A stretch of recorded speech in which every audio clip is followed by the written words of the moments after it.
Harbor Committee on Tuesday, October 8th, 2024 is called to order. Might want a green light. Let's turn on our microphones. This is a public meeting. Minutes are recorded. The meeting is broadcast on Zoom and recorded for YouTube replay. Please turn on your microphones. Public commenters, please step up to a microphone. Please direct your comments through the chair and keep your comments on point and concise.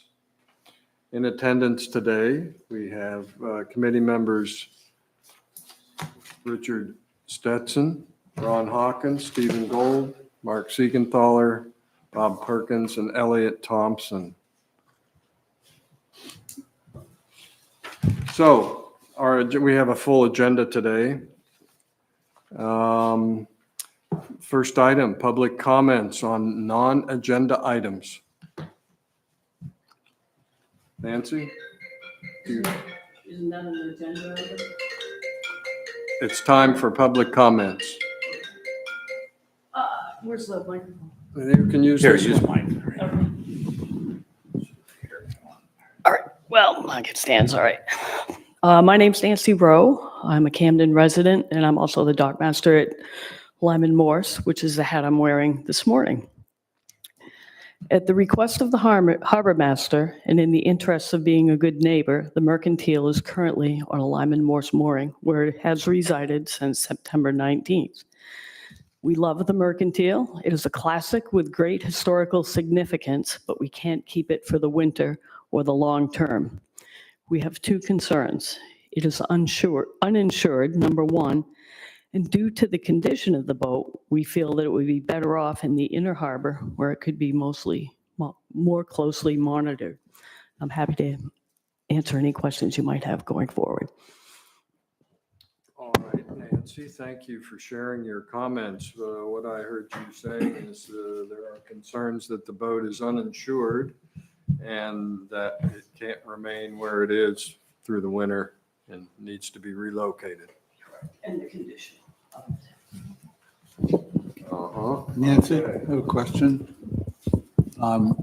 Since Lyman Morse owns the mooring, have you set a date and informed the Merc on when it's got to be off that mooring? You want me to use the mic? Sure. Yeah. Okay, thank you. Initially, Steve asked us to have it there for 3 days because it was blowing, and which we, in being a good neighbor, of course, allowed the boat to be on there. It continued to remain for quite some time, and then we contacted Steve and asked for some billing information, which he contacted the owner, and they got back to us. We did initially ask that the vessel be off the mooring. I believe it was October 7th. No, maybe the 1st. I'm not sure, but we did ask, give it a specific deadline. I talked to the owner. He said that they just didn't really know where to put it. So we negotiated with him to keep it on there longer at a much reduced rate. With no definite final date. Not at this point. Therein lies the problem. Okay, I'd like to note that the Mercantile is a topic later in the meeting. Does anyone have any other questions or comments for Nancy at this time?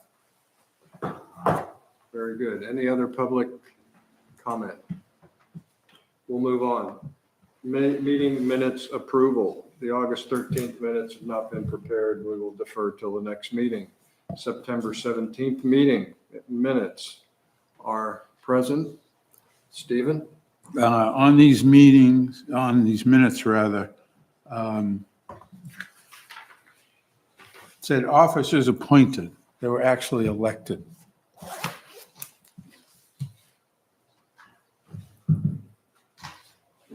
Good catch.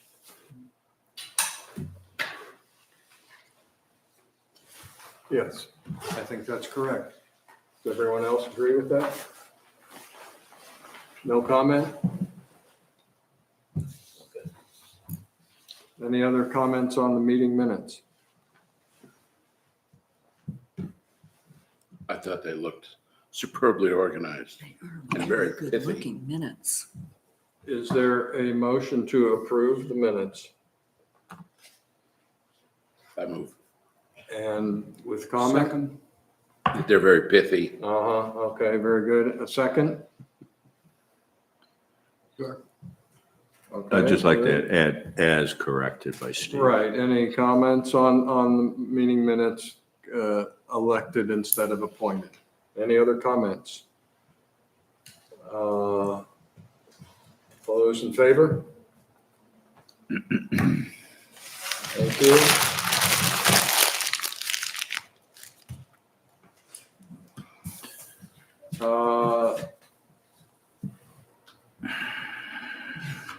Harbor Master report. Not much. Things are looking good. I'm going to actually get the swim float today from Lake Beach and store that so we can haul it out. I'm having a meeting with Dave St. Laurent, who's a Director of Public Works, on exactly when American Concrete will have the new slab so we can rebuild the steamboat landing ramp. We have a quote from Proc for the rebuilding of the 8 floats, and we have a quote from Lake City, Toby Winkelhofer and his wife, and so I'll review them, and by next week we'll pick, and we'll get that going. So Dave thinks he wants to. Dave St. Laurent thinks late November is when we want to pull the trigger and rebuild that ramp. So we're still talking about that. I think that's when it's going to happen. So the ramp will be out of service at that time? Yep, late November. I mean, if he can wait till December, I told him it'd be better because everyone's out of the water by then. But I think by November 15th, 95% of the folks are out anyway. So that's that. So Public Works is doing the work. Yep. Our last paying customer left yesterday, Arcturus. Right now we don't have any. Well, we have some day sailors and they come and go and give them the day sailor rate on the docks. But it's starting to thin out pretty fast there now that the cold weather's coming. That's about it from my report. I'll take any questions if you have any. What's the last date to get rowboats off the steamboat landing floats? I try to play that year. I try to keep them in as long as possible, unless there's a storm coming. I try to keep them in till, November 5th or something like that. So people just keep calling, and I say, "Here's when it's going to happen," and then I put something on the web page and the Facebook page. So barring storms, October is safe. Yes, October 31st. I would say November 1st is when you should be getting your boats off, because I put them whenever the Public Works has availability right after that. Is there not a text broadcast system? Yeah, we have that. And would the end of the steamboat floats be announced, or could that be announced in that system? Just send it out to everybody to let them know? Yeah, Would that happen? we can do that and put it on the Facebook page. Does that happen? Yeah. That's great. That's great. I have another Go ahead. question about Steamboat. Is it feasible that the existing floats could be reconfigured with the new floats at Steamboat to augment dinghy storage? Not easily. We'd have to drive new pilings. Yeah, anything's possible, but plus, there's really no reason to keep them. They already served 24 years of service. They can't last out there in the swells like that. But we're going to repurpose them either at Curtis Island or over at head of the harbor at Library Park for dinghies. So what side of Curtis Island is a considered location for those? It would be pretty much where the public haul out is right now. would you call that, the west side? I would.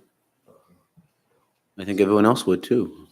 Okay, we won't vote on that. You don't know my compass. Steve? Steve, what's the proposal this winter in terms of when will lobster boats be able to use it for winter dockage? What will the rates be? And what about the profit? November 15th is the start of, if you want winter dockage. The prophet has not contacted me on whether or not he wants to come in, but he has the last 10 years. Mhm. And how much do we charge lobster boats? Or anybody who wants winter dockage? I believe, unless you go over a certain beam, it's $900. Okay, it's a fixed fee for the winter. Yeah, It's on the rate schedule.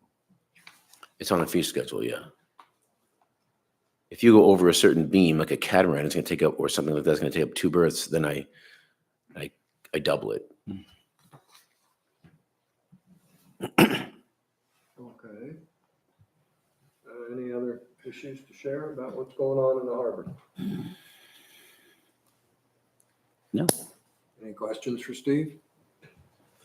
Then we will move on to the schooner mercantile. Steve, can you update us on the status as you know it today? Yeah, as you know, it's a unique situation. It's on a mooring.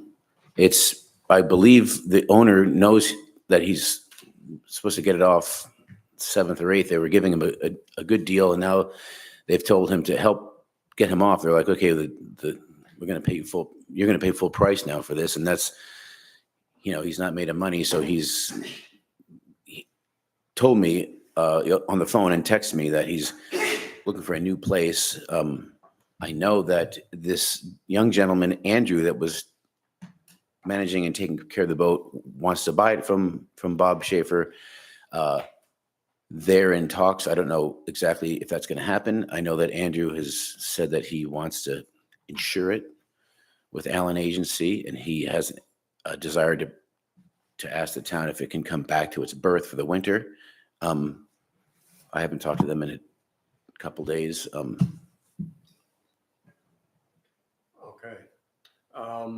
Did anyone here attend or view the video of the select board meeting last Tuesday?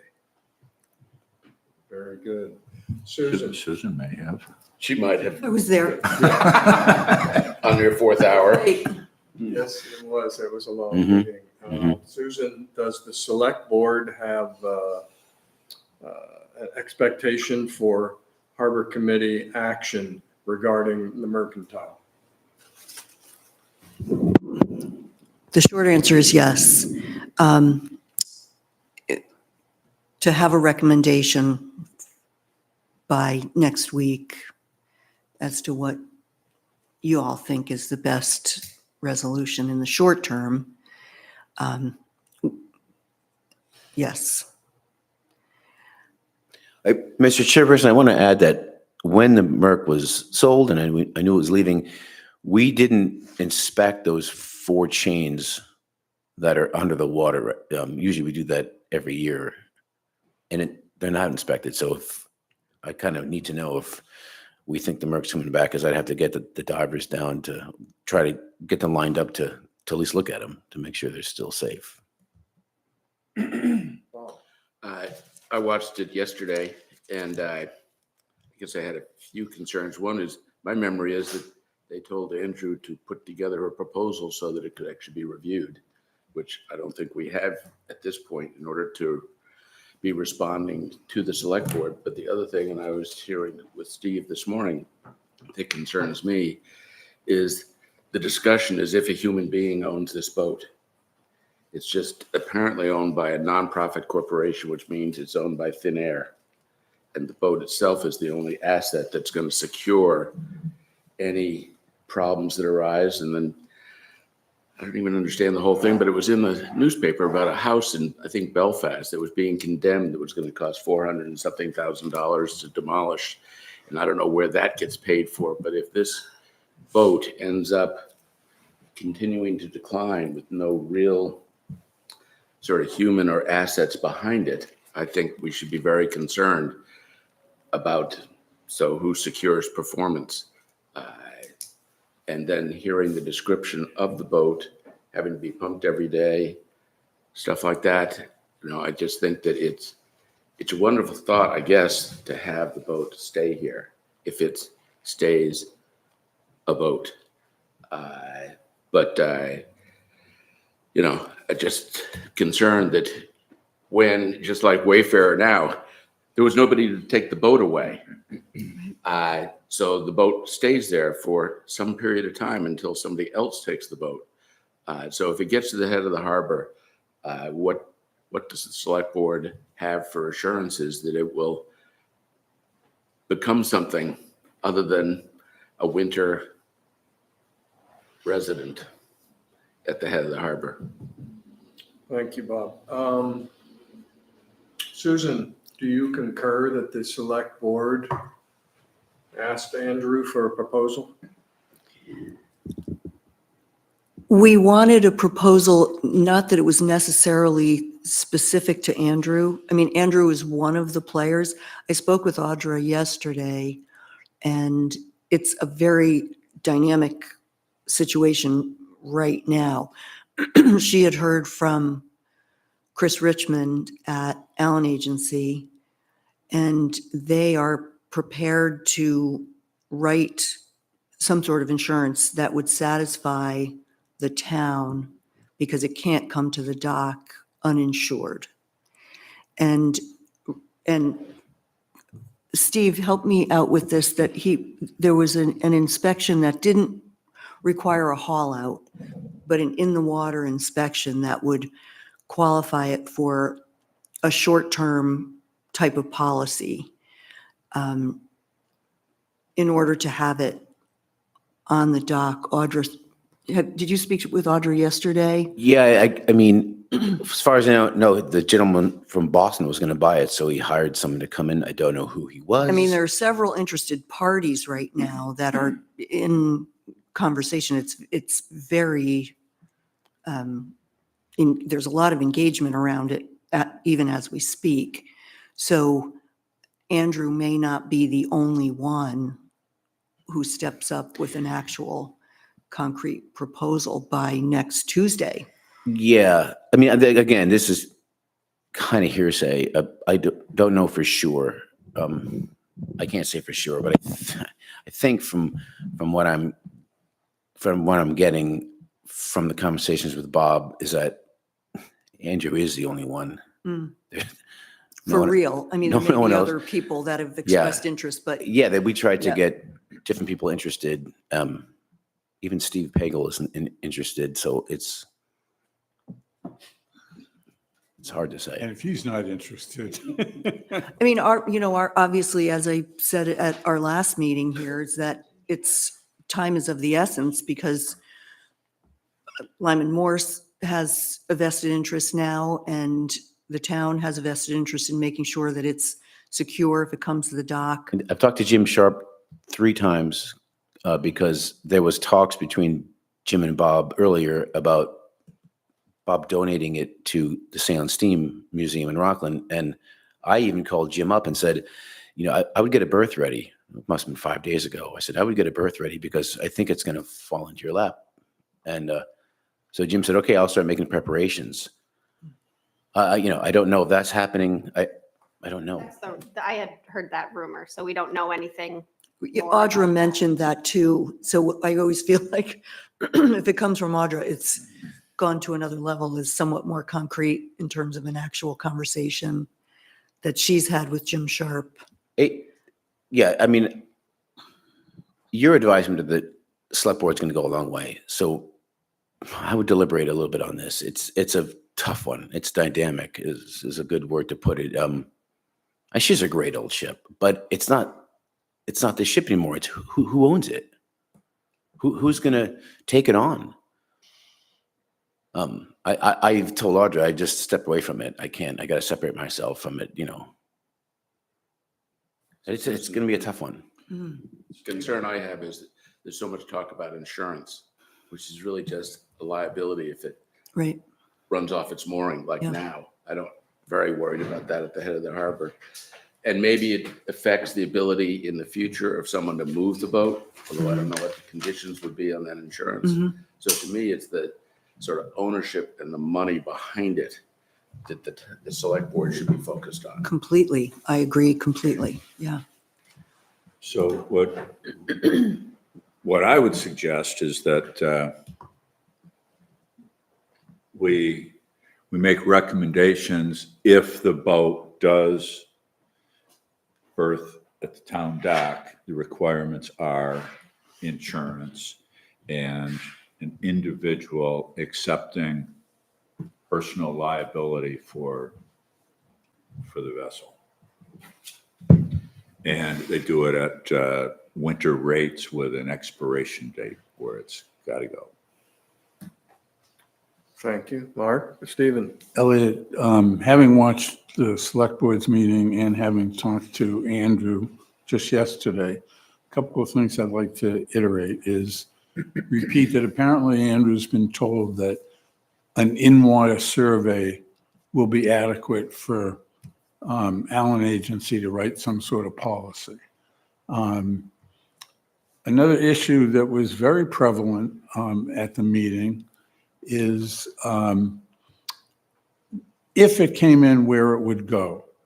Okay, that the Swift apparently is a licensed windjammer in the town.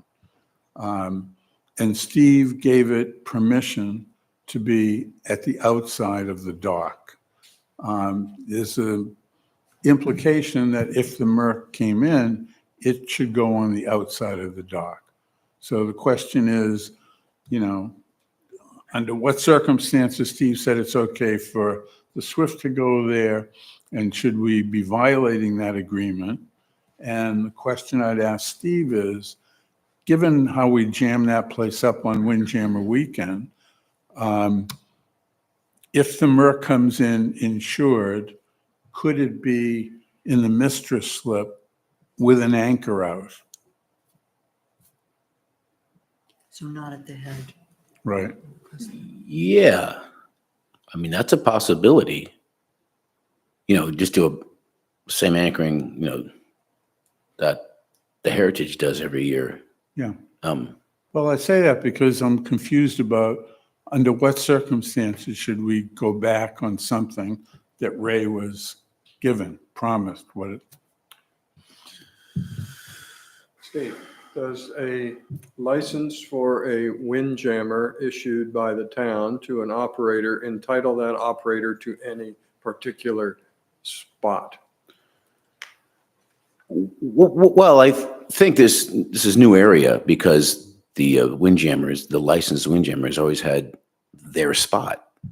And they never asked, oh, can I move over to this spot? Or if it has been, it was so rare and before my time.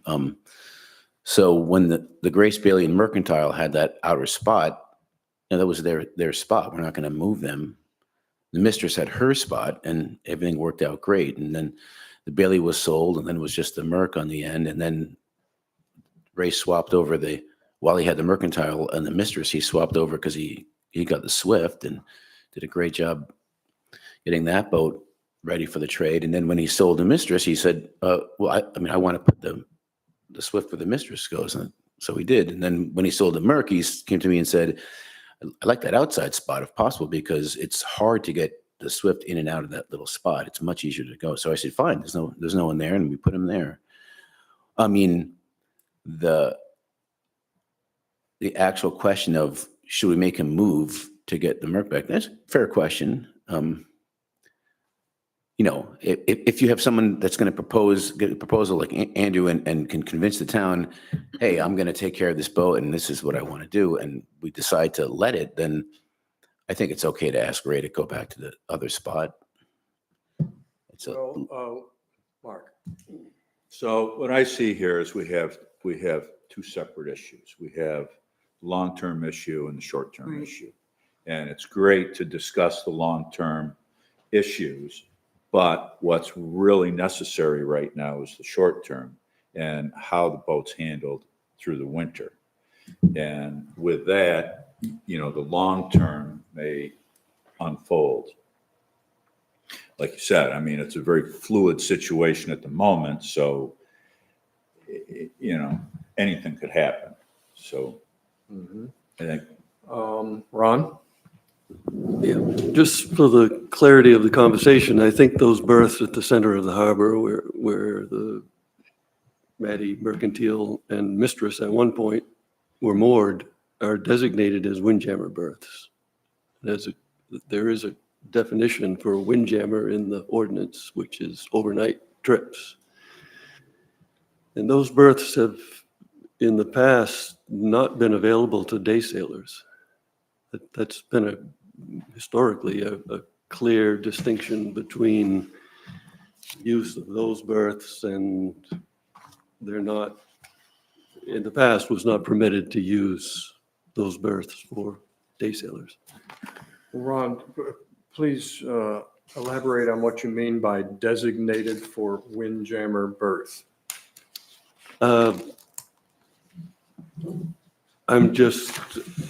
don't know for certain that it's clearly described in the ordinance. If my memory serves me, I think it is, that those. Richard, could you look it up there and cite that to us?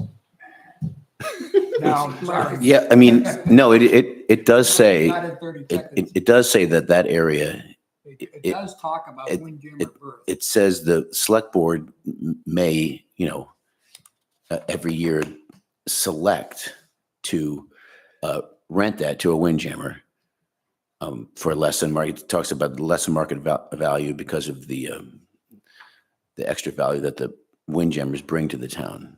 It specifically says that. And there is a definition of windjammer, which is a traditionally rigged sailing vessel whose principal commercial operation is to engage in the trade of carrying passengers on cruises of at least one night or longer, during which time room and board are provided. Right, Mark? so in the ordinance, under Article 5, Section 3, subsection B, it's a description of windjammer berthing slips. Could you read it? I haven't read it yet. No, can you? Would you give us a Save dramatic us all the recitation? shuffling. of Article paper. 5, please cite that again. Article 5, Section 3, subsection B.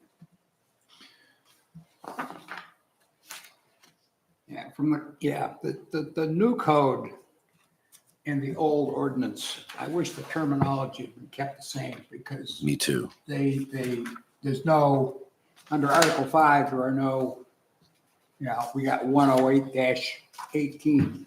And, windjammer berthing slips, I think we're into 108-19, paragraph B, I guess would be maybe the proper terminology here. So part of it states here, windjammer berthing slips by lease shall be used only for sailing vessels which are not operated as day sailor operations from those slips.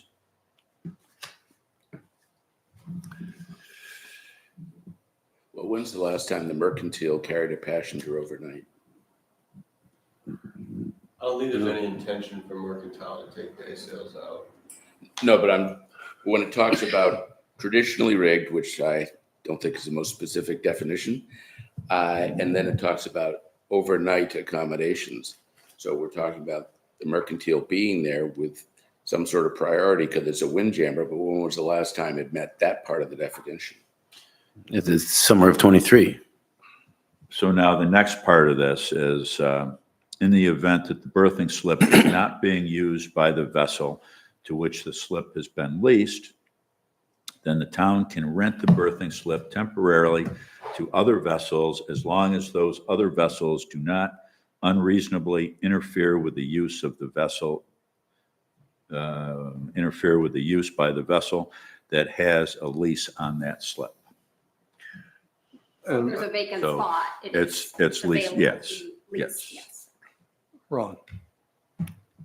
I think the intent of the conversations that have happened in the past was to make a distinction between day sailors and windjammers. And I think the purpose of that was that the windjammers would not enter into a day sail business, which would create basically unfair competition to the rest of the day sailors who who operate on a daily basis doing day sails. That, okay, say the Windjammer has a charter, which they sometimes have early in the season, Mhm. and that charter cancels on them, and so, well, we're just sitting here for the week, why don't we just put an ad on the radio and do day sails? Mhm.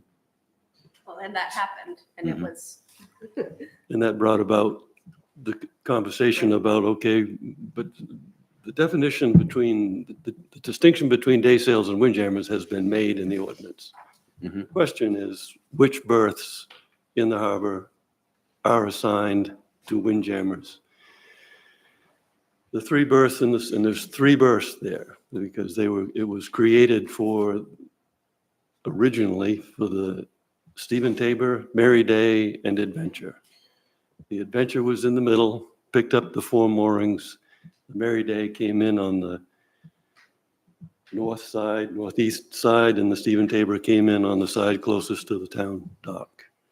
And a ramp was put up to the Stephen Tabor, and we walked across all three vessels to get access to the Merry Day. So That was established by the town. No dredging was required. But that's the reason that dock is as long as it is because that was the place in the harbor that had enough draft to float the Adventure at low tide. Mhm. Mhm. And yep, here we are today. that's, This conversation necessary for the purpose of what to do with the mercantile this Right. winter? Thank you. Yes. right, I because think we need to stay, we have an Yeah, emergent yeah. issue that needs to be wrapped up, I think. Steve, is it inconceivable that the two vessels could be rafted together as the two green boats always were, winter and summer? I mean, no. It's not inconceivable. I don't think we need to do that, but Okay, I'd like to set aside the berthing location discussion for the time being and focus on the criteria for the mercantile to be located at the inner harbor and the short term.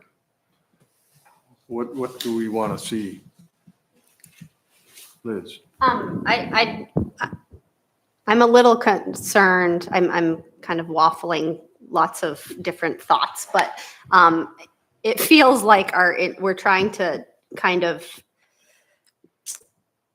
get the bare minimum to get my concern is that we're going to, we're looking for insurance and we're looking for all these things. And it sounds like we're getting the bare minimum to get that, which makes me think, should it be insured? Should all these things be happening? Or is it safe to be at the dock?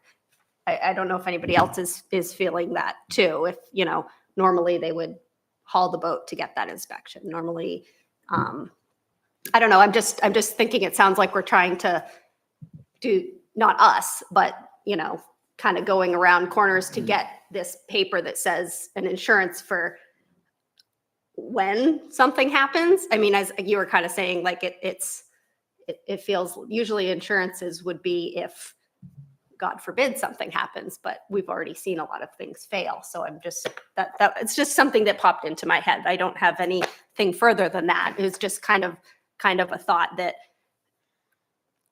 I would see some sort of standard that when we're insuring it, we're doing it because we feel it is safe to be at the dock. We don't want to deal with. Just be. Okay, Andrew Egge has joined us in the meeting here today. Andrew would like to make a comment. Go ahead, speak to the microphone. Hey, y'all. Thanks again for convening and considering Mercantile. Just to give you guys some updates, like Mark was saying, I think there's two things that are required, and that's insurance and someone that's willing to take responsibility for the vessel. I'm here to say that I've secured insurance from the moment the boat goes on the dock, and that insurance is of the same quality as every other Windjammer's insurance is. There's no difference except for that it's insured only to stay on the dock. And also that I myself am here to say that I'm taking responsibility for the vessel. What does that mean? That means that I am in the process of finding investors to make this a long-term project.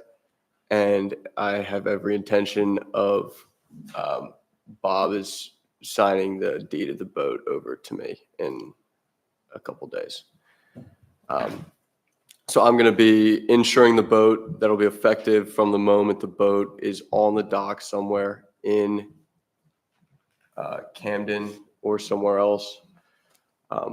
Obviously, the boat being in Camden would be a lot better. This project doesn't really have legs if it doesn't have a dock.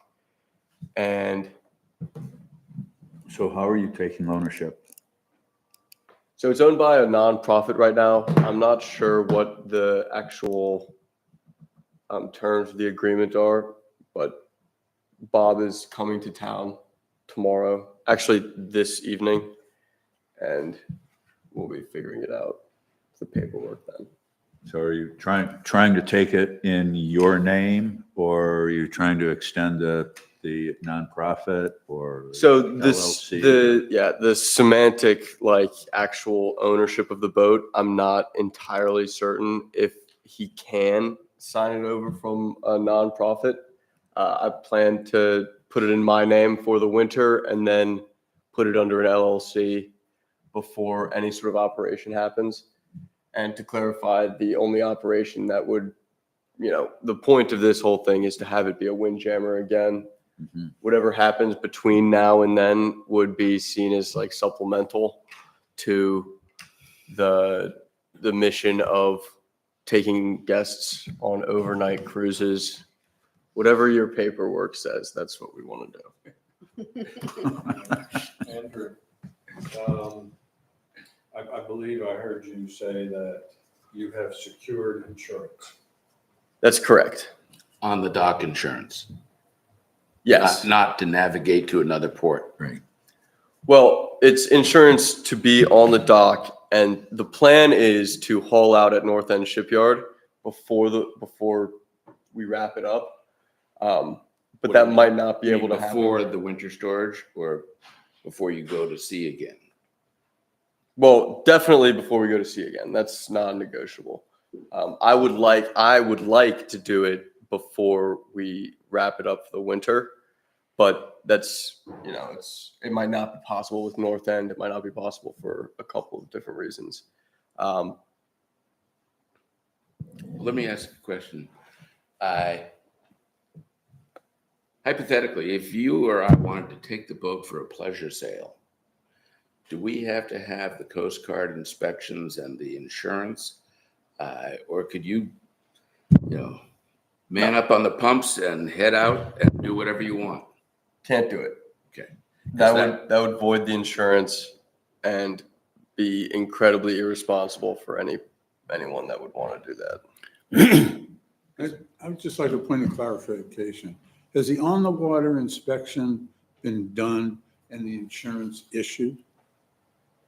So I have an agreement where the underwriter won't insure the boat for on the dock insurance until the boat is on the dock. So the day that this body or the day that the select board says you can come and return to your berth, I'm going to, as soon as that happens, I'm going to talk to the insurance and say, today's the day. We need this insurance to come into effect today. And the underwriter says, okay, that's acceptable. I would have done that already yesterday. I set this arrangement up, but the underwriter won't insure the boat for on the dock insurance if the boat is not on the dock. So in other words, it could sink uninsured in the channel. Yeah. It's a little tricky because you can't get the insurance until the boat's on the dock, and we don't want the boat on the dock until it's insured. There's a gap there. Mhm. Yeah, so that's essentially what I said Seemed to to the make sense insurance that they guy. wouldn't I mean, that's, issue the dock insurance. And I mean, I would think if we're requesting that. Yeah. that's kind of We should- overcomplicating the issue, I think. Yeah, You know, this is it's- not It's this. uninsured right now out on the mooring in the harbor. Right. So it's, let's be reasonable and, and my recommendation would be to recommend to the select board that we allow the vessel to come into the dock for a winter berth based on the stipulations that it's Andrew is accepting responsibility for the vessel and it will carry insurance at the dock. Does the term secure a bond, is that meaningful in the context of this discussion? Should Andrew, or should we require that Andrew secure a bond? I think that I'm not super worried about the sinking between the mooring and the head of the harbor, because as was just mentioned, it's already out in the harbor. And I think we had a boat that we dredged up from there that had been on the bottom for a while recently. If it's insured there, I'm not that worried about that. I'm just worried about, and this is nothing, I don't know you, so this isn't personal, but I don't know that there's any security. It's more than a person saying, I'll take responsibility. We need to know that there's a financial backer, whether it's the bond type of thing, and I don't even know if you can buy performance bonds for stuff like this, but we need to know that whatever the expiration date is, if that boat hasn't moved, that there's money behind the commitment to move it. Otherwise, it will be that, condemned house that becomes a town obligation. Right. Two things. I think in this insurance policy, all right, we could let it on the dock with an insurance policy, but that insurance policy states that the policy is responsible for salvaging the vessel if it sinks at the dock.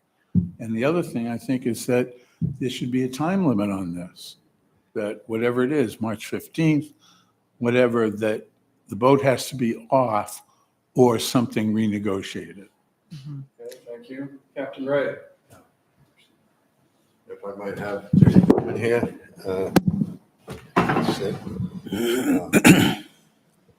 First of all, I'd like to say I'm very thankful that there are members of this board that have been around long enough to know the history and what had taken place during my tenure, which started in 1986.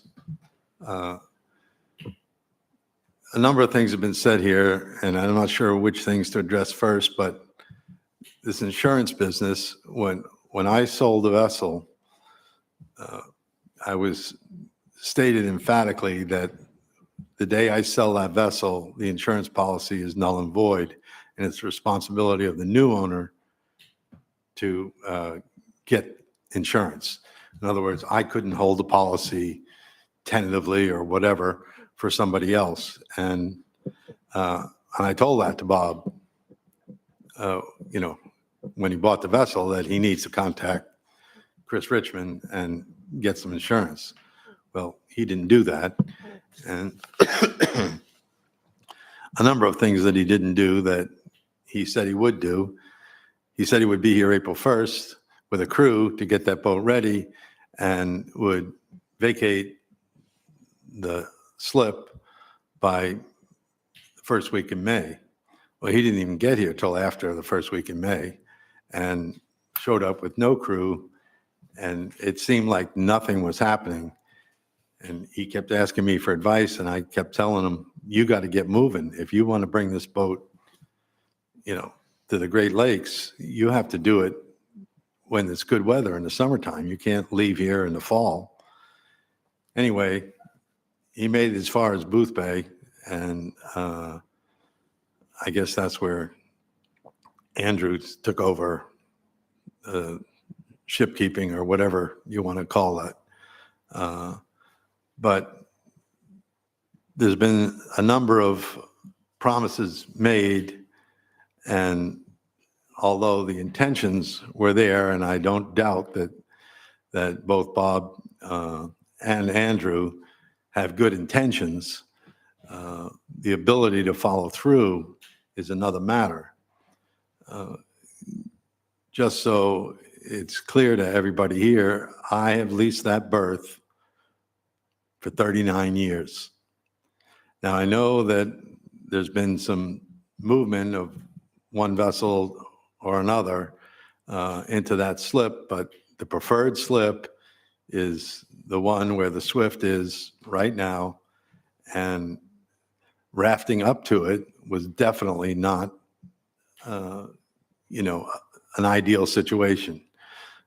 Maneuvering those big vessels in tight quarters like that on the various wind conditions has caused serious damage.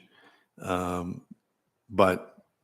not only that, winter storms, when boats are rafted together, things are moving around and things get broken and whatever. Tens of thousands of dollars of damage has been done over the years by having a compromised berth, meaning vessels not independently moored, but rafted to each other.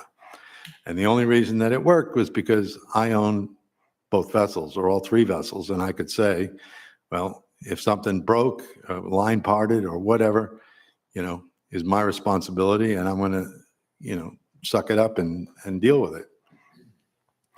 But different owners, who's going to be responsible if a line parts or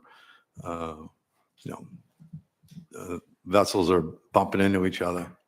So I don't really think that unless the vessels are owned by the same individual, as they have been for the last, 5 or 6 decades, that's a viable alternative. And another thing I'd like to mention is when Bob approached me with his offer to buy the Mercantile, and he stated emphatically that he was going to take the boat to the Great Lakes, that was on my mind, and it played into my decision. It played into my decision to accept the offer.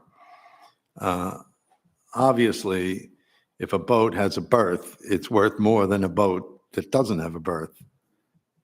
And I felt that I was adequately compensated for what he was getting. But in the agreement, we had a non-compete clause that said he would get the boat out of that berth and not compete with me in any way here in Camden. And he's perfectly agreed to it, signed off on the contract. But now it appears that he wants to go back on that. Now, I don't know where that leaves us. I've talked to my lawyer. We haven't decided if we're going to take any action if going forward here, but I've leased that berth for 39 years. And for somebody that said they were going to do something and repeatedly didn't do what they said they were going to do, to give that berth to someone else, it doesn't seem fair to me. I've paid for 3 berths for decades, and obviously it's compromised when vessels have to be rafted up. It's compromised when the slip is not as accessible as what the others are. But I gave up my leases and ended up with the one berth where the Swift is now. And I don't think that would be fair to ask me to give up the berth that I've leased for 39 years for somebody. Do you consider the winter storage question to be the legal issue you described about? Clearly, you're saying in the summer, if the Mercantile is there, that's competing, you've got contract rights, but do you consider the winter storage to be that problem or not? I consider the winter storage to be another step in the spiral of Where you see it going. where I see it going. Okay, thank you for those comments, Ray. Steve, there's been talk about a certain berth here, and I believe earlier in our discussion today, you mentioned the fact that chains have not been inspected. Does that apply to this particular? Yes, situation? yes, there's 5 chains that held the 3 boats in place when they were working. They were inspected up till, like, usually last year, we inspect them every year, but we forewent that because the Merc was leaving, in the spring. So it stayed the winter there. Chains on the dock, explain to me where these chains are. Okay, so the dock is, running where it is. It's held in place by pilings. It's not strong enough for big boats. So there's 4 big 8 to 10 ton granite blocks that are placed. So you have, Docking. so they've got 4 lines basically holding them in place, and they're not tied to the dock at all. That's why there's a ramp that goes, and the ramp kind of, when the wind goes, the ramp moves back and forth because the boats are moving independently of the floats. Ray, does the Swift use those? No, this No, Swift the is Swift not. doesn't need, okay, so they don't need. Yes, I would it's a little- put, a I would little put a smaller. line to one of those in the winter for. But if the winter Swift storms. stays there, that's a non-issue? Correct. Okay. Steve, does the responsibility for inspection of those chains lie with the town or with the user of the That's the town. town? Those are town moorings. Those town moorings. Okay, Stephen? Just my suggestion would be that we say to the select board that we permit the Merc to come in to be in the former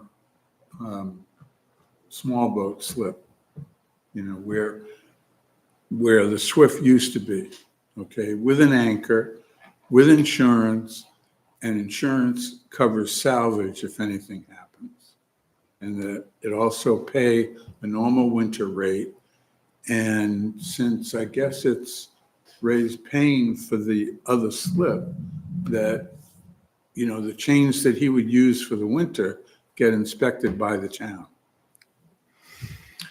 That would be Okay, my- those are good items. Could you write those down, your suggestions, so that we have a I think the record? secretary should do that. Okay, I'm going to recognize myself here.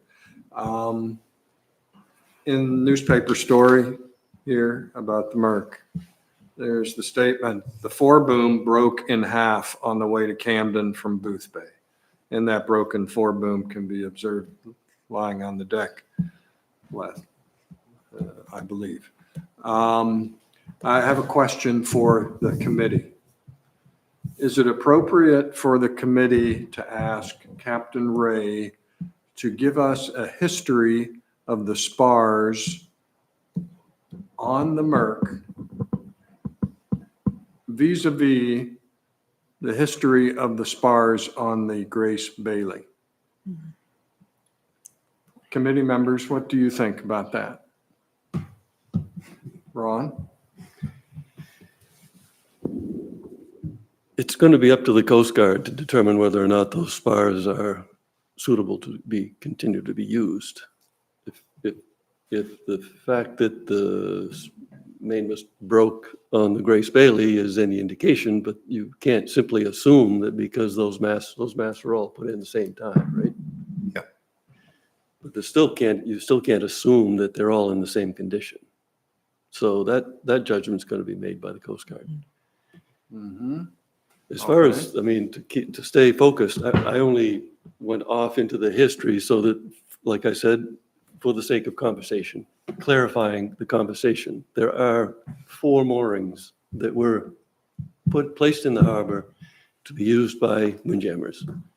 The center boat picked up those 4 moorings, and the other 2 boats tied up inside and outside of that primary vessel.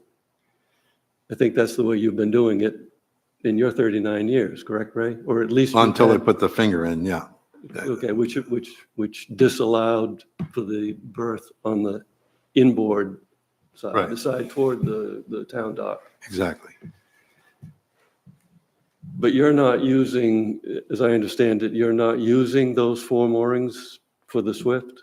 You're not putting the Swift in that space? We're tying up to the dock. And it was my intention to put a line to the chains, which are still there Okay, for for the the sake of- winter, but not for general use. but you were planning on spending the winter tied to the dock? Yeah. Okay. So what we have is a space in the center of the harbor with 4 moorings that is available. You could share one of those moorings. You could put a line out to one of those moorings if you so chose, or you could put an anchor out.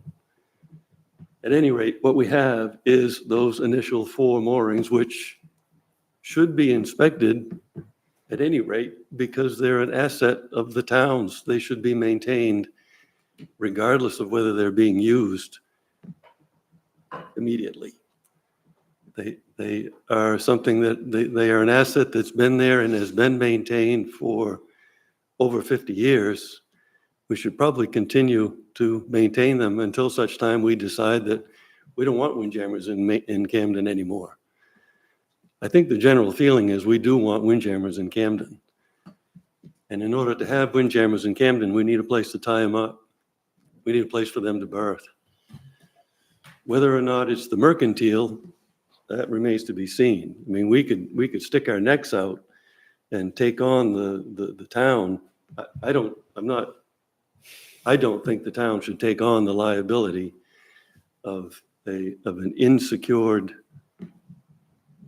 financially unsecured, what we're thinking of as an asset, which the line between asset and liability is about that thick. Right. And it's only an asset if it has insurance and some sort of a backstop, a catch, so that we don't end up, the town doesn't end up having to pay for either the salvage or maintenance, or what would we do with it if the nonprofit, which Bob has already pointed out, is just thin air? Unless there's some sort of a fund that's put in escrow, something to the amount of $500,000 to cover the cost of either removal. You shake your head. Look into what it costs to have the Pauline removed from that situation. Have any of these other boats that have moored in the harbor or berthed in the harbor ever had to put down $500,000 in collateral? Those other boats were fully insured, had an operational history, and had some funding behind them. Some funding. I mean, So- whether it was, I mean, they were owned in most cases in part by a financial facility, a So I bank. think the only question here is whether or not the boat is going to continue to be in Camden after March 1st, March 15th. I haven't even taken control of the vessel yet. I have investors coming next week and throughout the month of October, as we're going to be wrapping the boat up and hauling her out, hopefully. This isn't something that I've been looking into until the last week, because I had no intention of taking ownership of the boat. And since I have, I only took ownership of the boat because I knew that I had people that I could contact who would be interested in the project. People with whom I've been in contact since I've been working for the boat, and whom, their funds are accessible. So I don't think that there's any reason behind looking into, if a random windjammer came in today and said, I want to use this berth, right? I'm this big and this is the berth that suits my boat. You wouldn't be going in to say, oh, well, how much money does this guy have? you know, we need a tax statement and proof of income and, you know, recent pay stubs. You would say, okay, this boat is this big. This is the slip that is suitable for that boat. And you would put him on that slip. So that's exactly what's happening now for the low season over the winter. I don't think that this needs to be particularly, you know, as intense as it has been. The boat needs somewhere to go. And yeah, if the boat can't stay in Camden, there's no real future for this boat. That was going to be my question. Do you have a viable alternative in the short term? Because obviously a huge overhaul needs to happen in order for it to be Coast Guard certified again to carry passengers. If you've got another vision, there may be another standard. So if you said today the boat can't stay in Camden, you know, figure it out, I would probably take the boat to the Chesapeake because that's the only other place in the world that has, you know, in the East Coast that has the required infrastructure to support this type of project. You know, I don't think that's a good ending to the story. I don't think that's what should happen, but I've got family, friends in Virginia, Maryland. That's what I would do. Bob, I guess I'd suggest two things. One, do an equivocation. I think if the Windjammer was coming and was Coast Guard licensed to carry passengers, you're right. There would probably not be a lot of the conversations about security, et cetera. But that's not the situation with the Mercantile. And I don't think we're in a position to do all the detailing here. There's the town attorney. The one equivocation I would make to Steve's motion is that I'm not just worried about if we mean salvage, that it went glug, glug, glug at the head of the harbor and we've got to figure out what. I'm talking about simply that you have to have a decent boat with an enthusiastic owner that has money behind them. And I think that the town needs to assure that when this winter storage ends, that there will be decent money to get that boat to the Chesapeake. There will be enthusiasm to get the boat to the Chesapeake if something doesn't work out here or with Jim Sharp or whatever.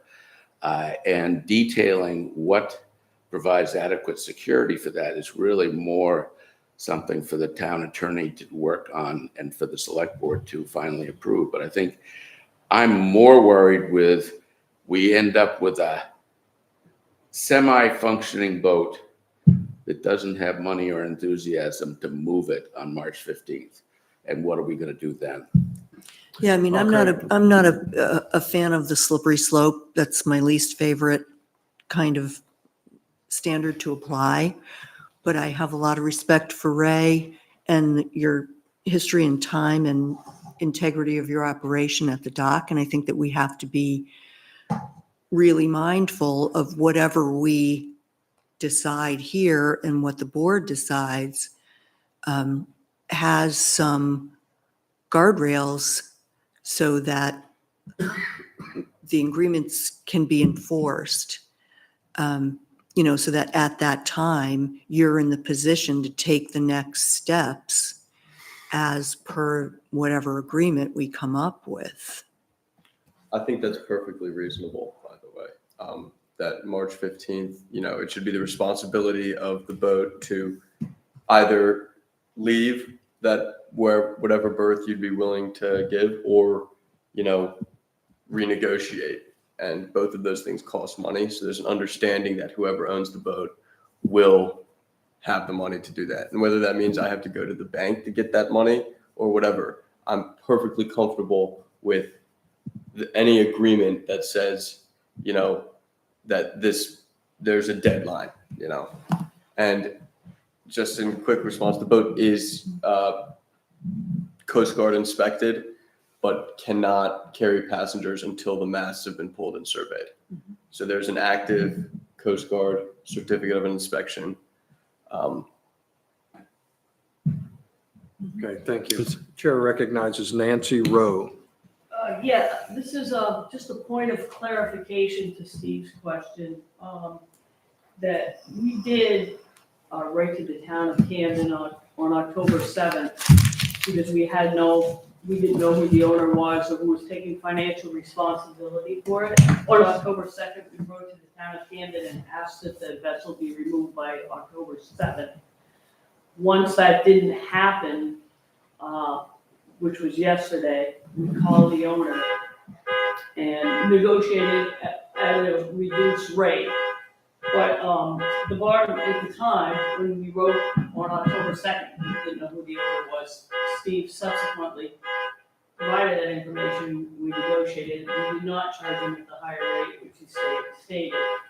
But a bigger concern is the fact that Andrew states that it is sitting on our mooring uninsured, and for the same reasons Ron is concerned about salvaging the boat going down, the same thing could happen to us on our mooring. So I think, we need to have some kind of deadline, Andrew, on what you're doing, and we feel we've been put in a rather precarious position, needless to say, and ultimately question who will be responsible for the vessel financially and for getting off our mooring.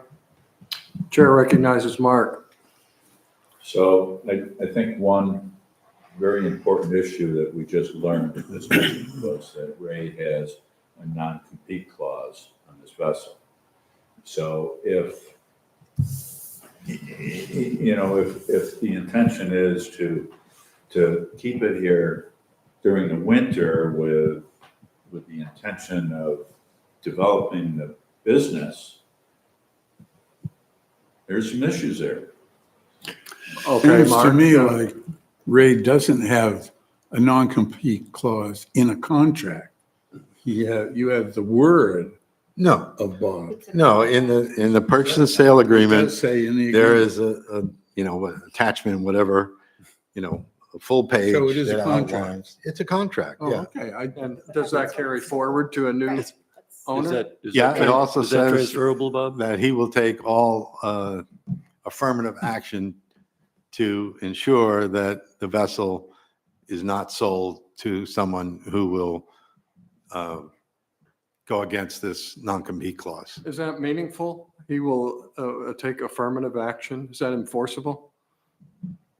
Well, it's clearly a conflict. of I interest. don't- Be I don't lawyers think- now. I don't think this is up to the harbor committee to resolve. I think that Ray should make these points to the select board, and then the select board can decide, well, we don't have to drive off that bridge yet. We can do that in March if there's some other proposal for some other use of the boat. So I'm not being unsympathetic. I'm just saying, we're not the place to say, oh, well, Ray told us it's non-compete, so we say you can't do anything. We're not in a position to have an opinion. No, So then we should be aware of it, and the Andrew, are select you board aware should of take it into account. Yeah. I would just like to go on the record as saying, I really appreciate this car It's horn. symbolic that this horn keeps going off during this No, conversation. I would just like to go on the record as saying, I appreciate Andrew's dedication to this project and the fact that you were probably Andrew's age when you got started on boats, as I were was you, and as were considerably you, older. and as were you, and you, and you. And, I think it's probably a little intimidating to be going through this gauntlet with this crew. So I think you deserve the credit of, as being a credible player here and making a real concerted effort to make this thing happen in whatever form. And, that you can't take that to the bank, but I just want to acknowledge that because you have demonstrated that you're committed to this and, to carry that forward to say that I would give you the benefit of the doubt of saying you're going to do what you say you're going to do for whatever that's worth. Thank you, Susan. I got to recognize myself. In the passenger vessel agreement, insurance requirements are defined. And I'm reading here from a draft, and I do not know, I can't confirm that this know it's is not the mine. current, what the current agreement contains, but it describes Public liability insurance for the benefit of the licensee and Camden in an amount not less than $1 million for personal injury involving one person, $1 million for personal injury involving more than one person in a single occurrence, and $1 million for property damage. Does the insurance that you are considering now meet or exceed those limits? So I've spoken, the insurance that I'm securing now is the same standard as all the other boats in the harbor. That was what I said. I said, I want the same insurance that these other boats are on. But obviously port risk. So when I went to Allen Agency, who I believe does insure other boats in the harbor, that was what I said. So if this policy that I have is not to that standard, then nobody's following this rule. And that's not to say that I think that's the case. I've been given assurances that the boat has the same insurance as every other boat. Okay, well, then I take that response as to be determined, to be confirmed. To have those. I could call Chris. defined. I could call Well, I Chris don't know right that we now. need to do that, but you need to be aware, and it sounds like you are aware that there are defined limits that the other boats meet, and you would be required to meet those also. The charge by the select board is for the harbor committee to provide recommendations for the near term disposition of the mercantile. And that's our objective today.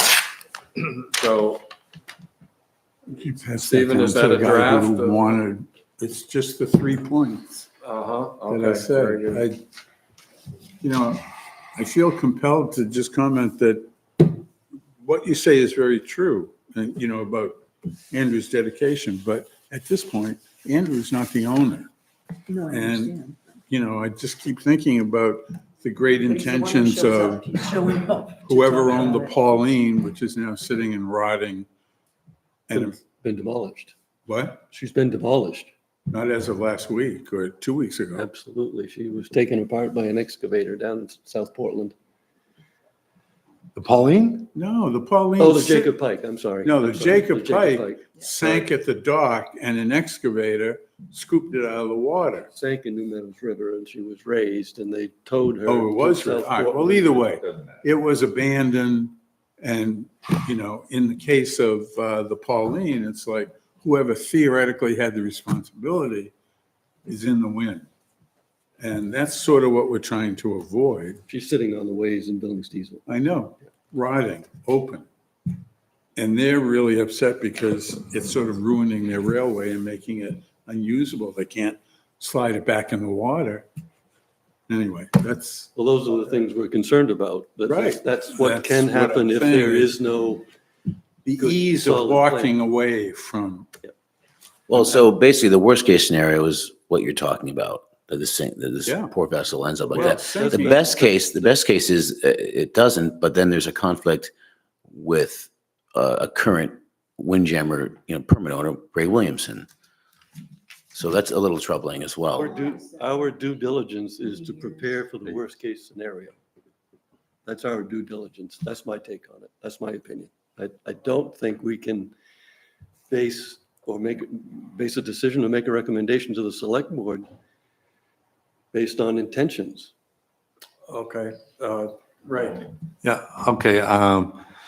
Again, there's been a lot of things said here that I don't believe are true or accurate, but I want to go back to your statement a few minutes ago, Susan, that when I first started here, I was a young man just like Andrew. No, I wasn't. I came here, licensed captain, professional mariner. I was 34 years old. Some of us consider that young. Yeah, but it's certainly not 24. And I had my license. I had been captain of the Mercantile for 2 years. And I put up everything that I had built my entire life up to that point on the line by using it as collateral to get the loans necessary to do what I did. I spent over $750,000 on the Mercantile. Now, I'm not saying she needs $750,000 today, but that $750,000 would probably translate into a couple of million right now. And that's if you know what you're doing and you do it yourself. If you went to a shipyard, that'd be a $4 million project to, totally rebuild the Mercantile. And at some point, that's going to be a reality. It may not be a reality today, but no wooden boat lasts forever. At some point, everything needs to be replaced. And so I just want to get that behind. I don't want to be, have this situation compared to the situation that I undertook and what I did. No, I'm not. It's not equivalent in your particular situation. I'm just saying Andrew is the one who's showing up repeatedly, showing a very concerted interest and making a concerted effort to put this together.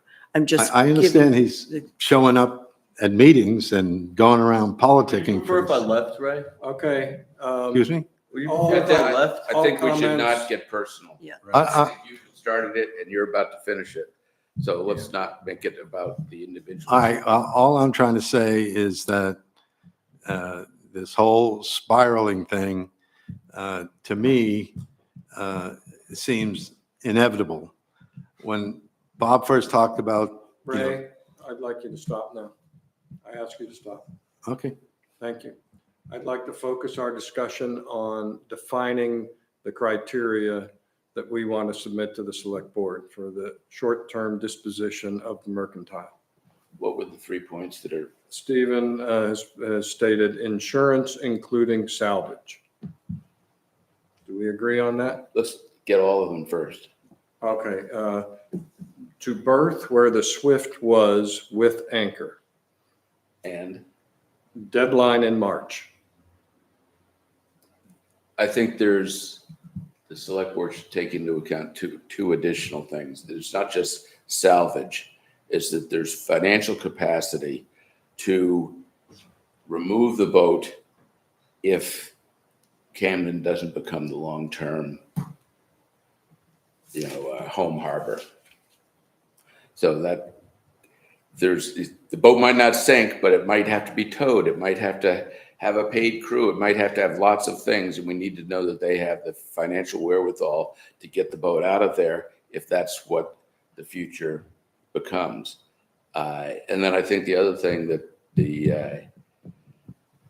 I guess if that was all true, I'm not so sure that I care about whether there's a reasonable possibility of the Mercantile ending up in Camden. If we know it can leave, maybe that's all we need to know right now. But I also think that the town attorney ought to review whatever the documents Ray is talking about to see if it presents an impediment so that there's no point in thinking about this as saving the Mercantile for Camden. And what the select board, how you evaluate that. Is it worth getting into this whole thing if we know that the boat can't end up here next summer? But I don't think we can resolve that today. But I think that it's worth having knowledgeable eyes looking at it before we get into this. Elliot, I'm not sure how we avoid this situation, but in light of what's happened to some other boats, one of my concerns would be, how do we not wind up at the end of March or whenever with an abandoned, uninsured vessel?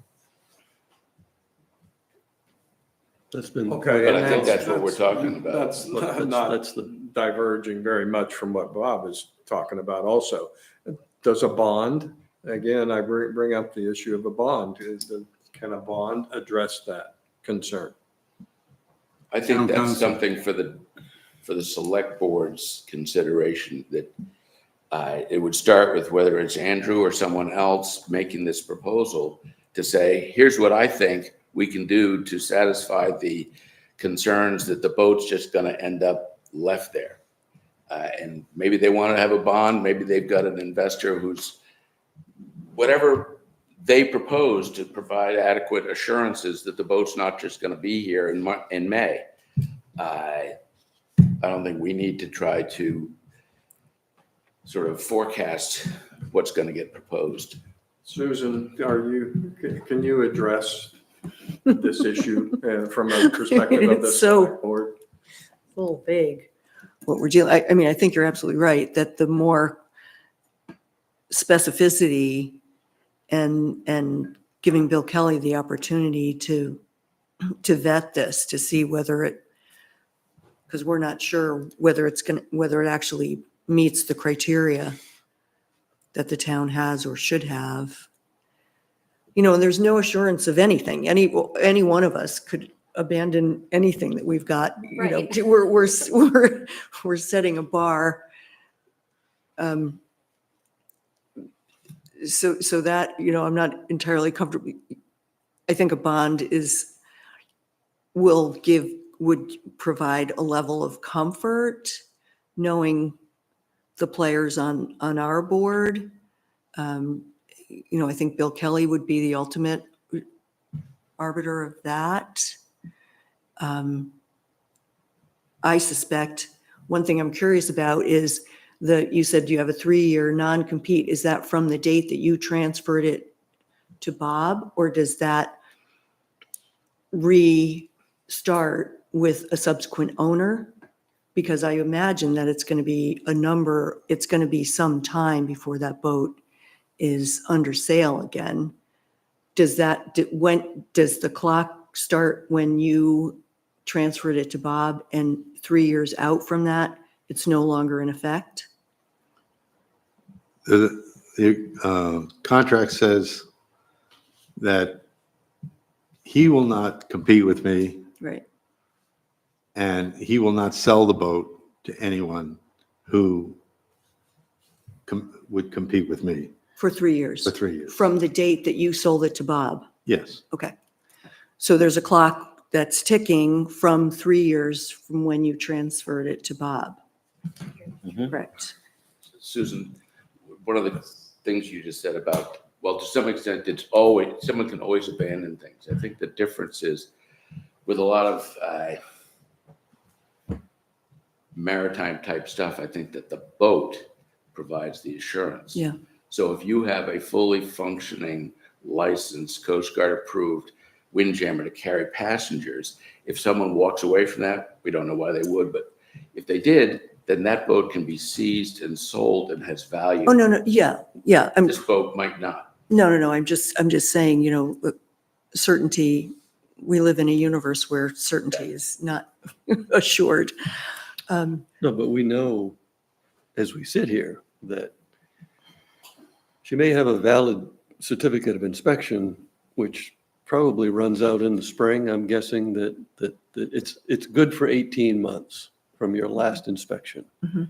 But the outstanding requirement is the inspection of the masts. They need to be removed. You can't carry passengers until the Coast Guard approves those masts for use. Once you get that, then your certificate of inspection is current again. But when does that run out? When is your next hull inspection due in order to keep the certificate of inspection current?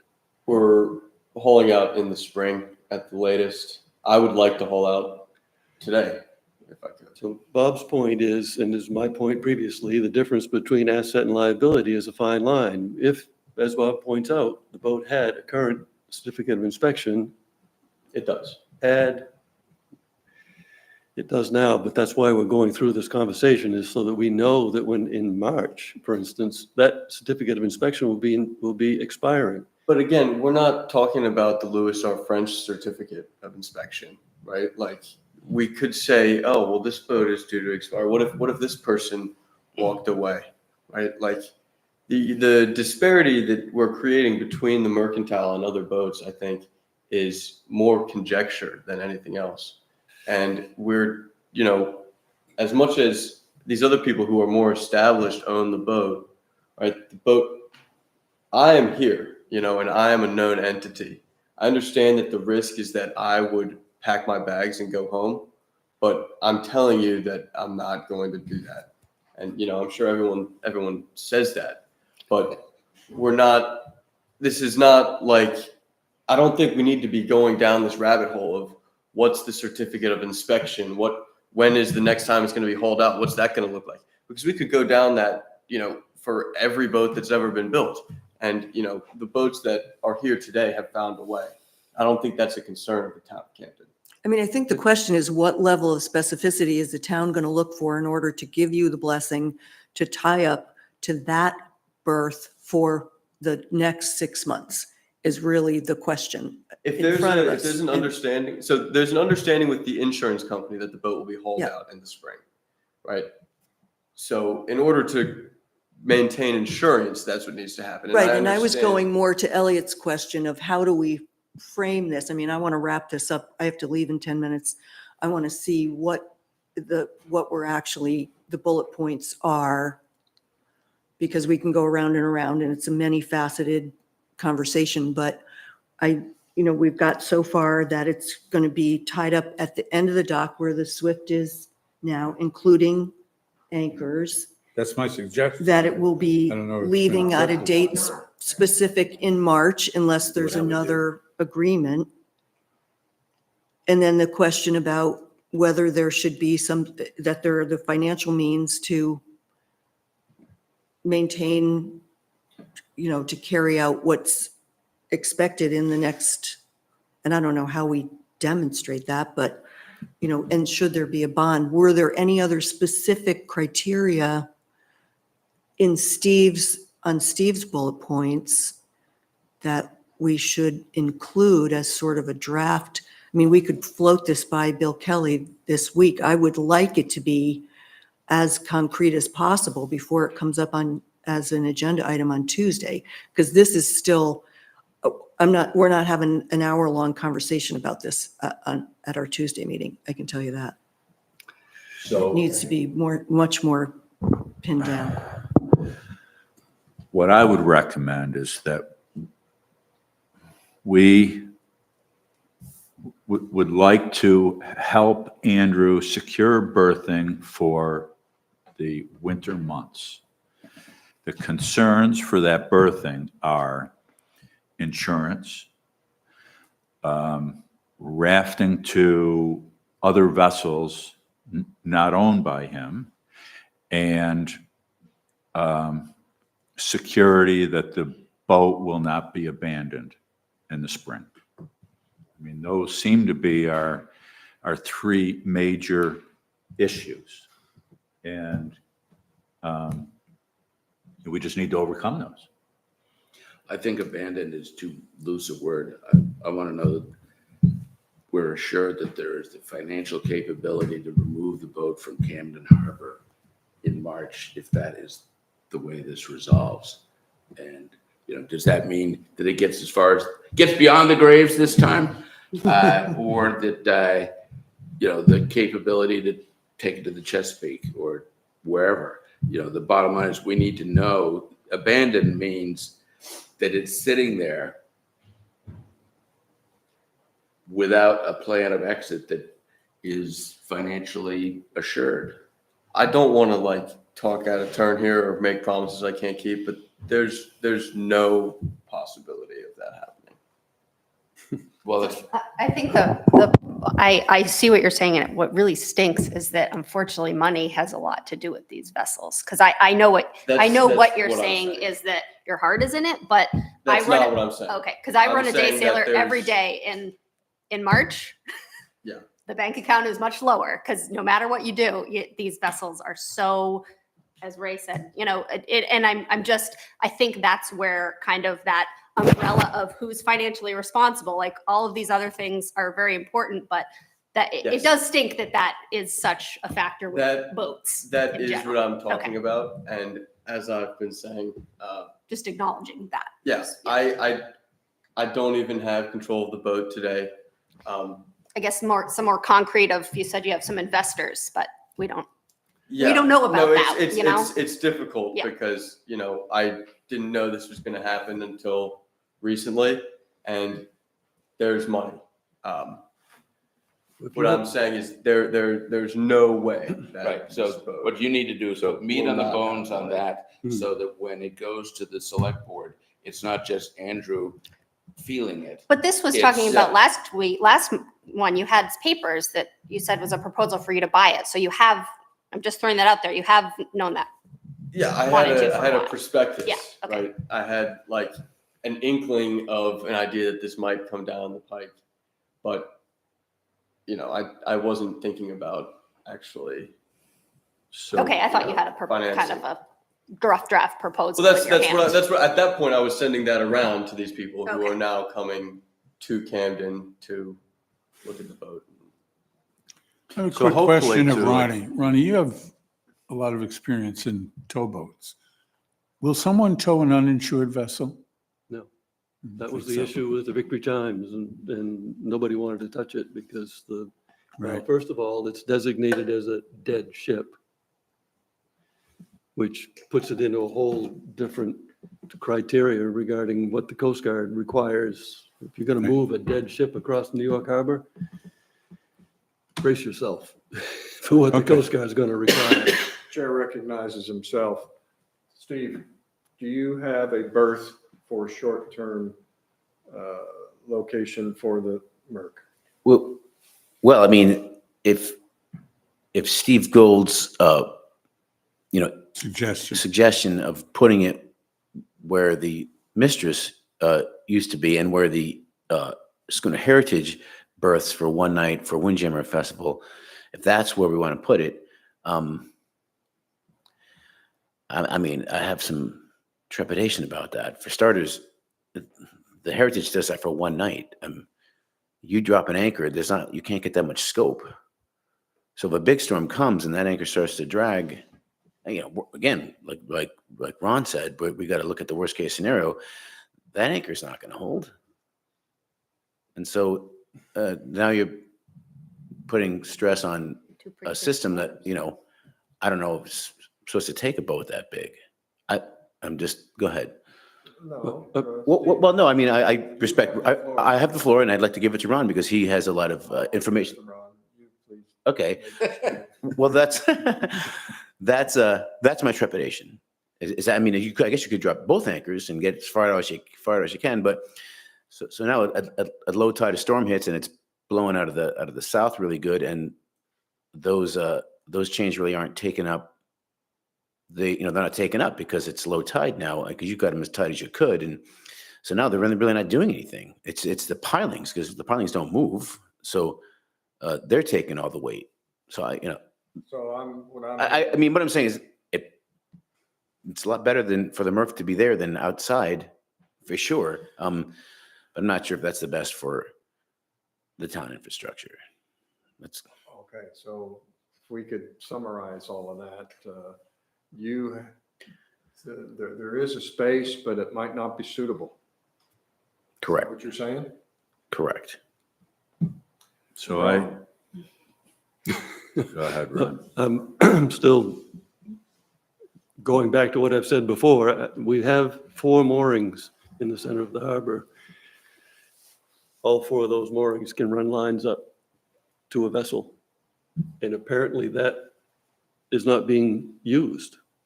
I mean, if we decide that the Mercantile can stay here, then the second part of the conversation is, okay, where do we put her? So we're trying to establish where she would end up. So if Ray is not using those 4 moorings for the Swift, then why isn't that space open? Why isn't that available? I mean, other than Steve points out that those mooring chains haven't been inspected, I go back to saying, well, they're an asset. Yeah, okay, so Inspected. I've talked to the Two Harbor Marine, that's on their list. They're going to inspect it within the next 8 days, 10 days. So that's an interesting thing. You think it's an option to put her out, take up on the east chain, so she's by herself. The Swift is on the dock, and there's a space between the 2 vessels, meaning that the moorings are holding the Merc in place, And it's independent of the dock and the Swift. Exactly. Yeah, yeah, The good. only downside of that is gaining access, but Yeah. you can run an extension cord across between the two boats. I'm gonna go out and work on the boat like daily, and the insurance won't allow that. The insurance, the boat has to be on a dock for insurance to be insured. It has to be access from land. Well, if that is in fact the case, then that just removes that option, and that's good to know. We don't I have think the it would be option. good to have the Merc where the Swift is now and have the Swift raft up to the Merc. I think that's, I don't No. think that's fair to Ray to raft him up to well, what's fair and what Just- works. I mean, Just to put some light on those this. storms that In were the, in the crazy. past, the schooners that are moored at the head of the harbor did not have float access in the winter. They got access to those boats by going out in a boat, in a peapod or a dinghy. So, and I'd just like to point something out to you, Andrew. There are other dock spaces available. If you find this too intense and, I mean, where the Apple door is tied up, I mean, that's an empty berth in the wintertime. Maybe you could negotiate with, private docks. It's just a suggestion. Maybe Jim Sharp will let you tie up at his dock for the winter. I mean, There's not enough water down there. she only draws 4.5 feet. Oh, really? Yeah. 5 tops. What do we do about Nancy today, Uh, That's the issue. Yeah, that's another issue, that we do have to get the boat off that mooring, because it's not insured, so we have to figure that out. I don't understand why you say "we." Well, you're I was right, just you're gonna right, point that you're out. right, Just leave. Yeah. you're right. I think we have to say "we," it's because Bob bought the boat, and if you don't know Bob, his character, he's a sweetheart of a guy, but he's. I told him weeks ago to contact Stuart Smith about the Appledores berth. And he keeps coming back to me saying, "Oh, Ray, can't you do something, get behind this?" And I said, "No, I can't." Mm. I said, "Did you call Stuart Smith?" "Oh, no, it's on my list. He has made no effort to find a solution to this problem." Okay, the chair recognizes Nancy.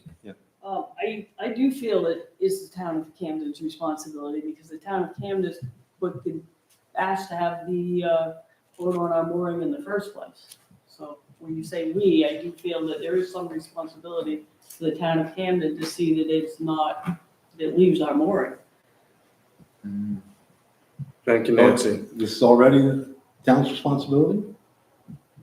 They asked us to put it on there. We didn't charge them being a good neighbor, and it continued to stay for weeks until we. Is there not a town one? It's, But currently, the fee for the mooring is being paid by Bob, not by the town, right? You're charging. Eventually, once we found out who the owner was, we are charging. And he said he didn't know when he could move it. So I feel we've been put in a very But from awkward October position. 7th, which was yesterday, to today, is your agreement to keep it on the mooring with the town or with, It's with him, okay, him, Bob? as of now, Okay. because he said. So it's not the he can't town. move it. Okay, Nancy, the town facilitated that arrangement. Correct. The town is not responsible for it. No, but Ray brings up a good point, and thank you, Ray. I talked to Audra at great lengths about this 2 days ago. I mean, in the beginning, it was almost like so many people were saying, "What are we gonna do about the Mercantile? Can it stay?" And so I was kind of acting semi-quasi what I thought was in the best interest of the town, and I still am, but basically I'm not acting anymore. I've withdrawn myself from either talking for the Mercantile or against the Mercantile. And I've got to separate myself. But Ray's right. I keep saying we because I feel, it takes a whole community, that old thing. And I mean, we're in a very unique situation where we see a beautiful boat, beautiful, vessel, and we want to help it. And Andrew's, trying to put the case forward, but I mean, I get it. You've got trepidations. I do too. So it's a hard decision. Got one more, just real quick. The boat was put on an anchor in the outer harbor. And that was deemed to be risky especially based on the fact that she did in fact foul her anchor and drag. So it was clear to everybody that that was not a good solution, even temporarily, because she didn't have somebody on board to make sure that she wasn't dragging her anchor, which made her a liability. So we recognized that liability and requested the use of a mooring to make the vessel more secure and less of a liability to the town. So the vessel has already been a liability to the town to some extent. Right. I mean, it needed a mooring. Yeah. And we can go round and round on this. Yeah. But Right. the reality is, we're trying to find a short-term solution and resolve this. I have a phone number for Tyler Smith that could give you too, if that helps. Richard, you haven't had a lot of comment here, and I'm wondering. Stephen Ray, can the Swift go in the mistress's spot for the winter? She was there before, but And that gives you, that allows 4 moorings to deal with the Merc and the way those, probably 2 of them would do it. again, yes, that it could, but Ray brings up a good point for it's his birth. So that's why this becomes a pretty entangled and tough situation. Ray, would you accommodate that? But you looked at me. I did. You're more upset. Yeah. The question to Ray is, will he accommodate allowing, moving to the mistress slot and allowing the Merc to If take you're his asking me, in the near term? if you're asking me, is that something I want to see happen? The answer is no. My question is, will you accommodate that? I don't see where I think you're putting that up to me as if I'm supposed to be doing this. I'm not in favor of it. It's not something I would willingly do. I'll take that as a no. Is that correct? Is that your response? No. We need to know. Do we have a spot or not? For the Merc? Does the town have a spot? Well, I'm I hearing assume no. if he's told he needs to move, I would think he would move, but he Yeah, I think doesn't want that's- to. I think that's what Ray is saying to Yeah. you, Elliot, is that He doesn't. he's at the mercy of the select board. Well, I don't know about that. I do. The ordinance states that in the event that the berthing slip is not being used by the vessel to which the slip has been leased, all right? So that slip has been leased to Ray. He has the right to use it. I think This- someone should be leaning on Chris Richmond to permit the Merc to be tied to these 4 strong moorings and, not rafted up to the Swift. I mean, Well, the insurance won't cover it. Well, that's that's- why I say lean on the insurance. We don't really lean- know much about That's his it. point. know. We're stumbling over what's the definition of docked. Or accessibility, because it wasn't tied to the dock before. It just had a aluminum old ramp to it. I'm guessing that Chris isn't fully aware of that situation. Could be. Probably not. well, No. of course he is. He was captain of that boat. No, but Chris. he may not be Chris aware, Richmond was captain of the Mercantile. but he may not be aware of the fact that those I thought he was only those captain of moorings the are Roseway. available. Everybody. May not be aware of the fact that those moorings are available That's a good piece. as an option for a place to put the mercantile, which would not conflict with your situation.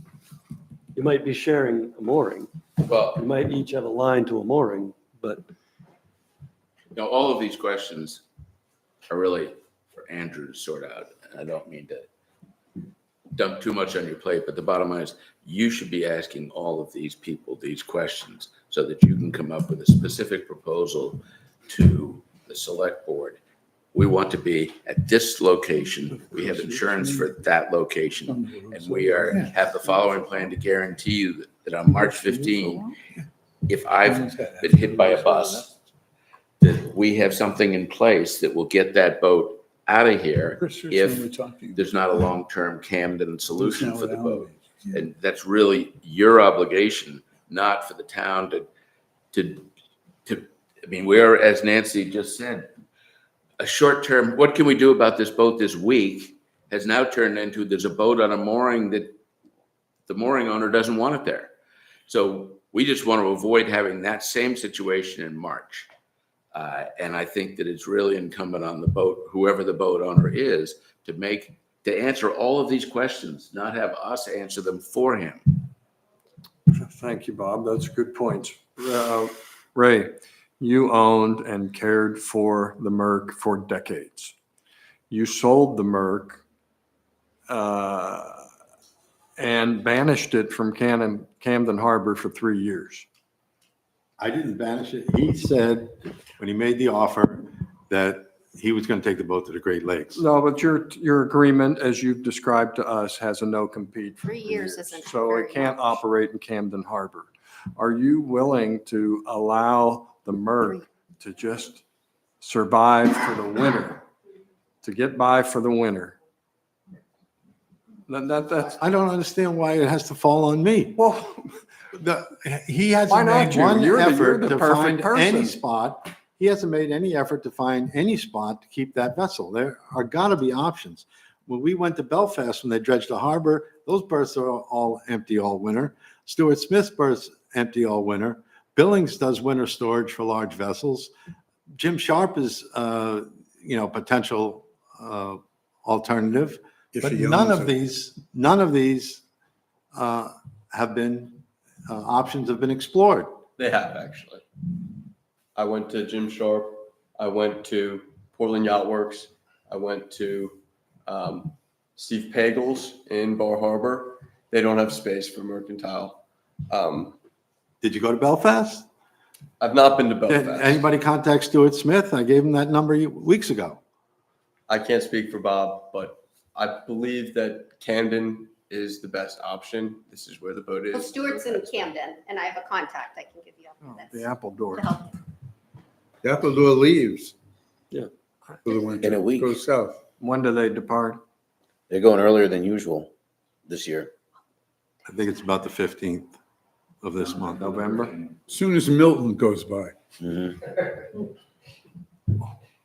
Okay, well, what I'm hearing, and please tell me I'm wrong, the town of Camden cannot accommodate the Merc. And, come on. Well, I we've don't know, already, it's hard to balance between, well, we've sensitive already, to Ray we've and already pretty thoroughly figuring discussed out the right every spot. aspect of this. So is that the It comes case? down to, are we willing, is the town of Camden willing to take the risk, real or imagined, that ultimately could turn out bad if there's no one to hold accountable or no money available for the town of Camden to pick up the pieces? Is Camden willing to take that risk for the sake of keeping the mercantile here?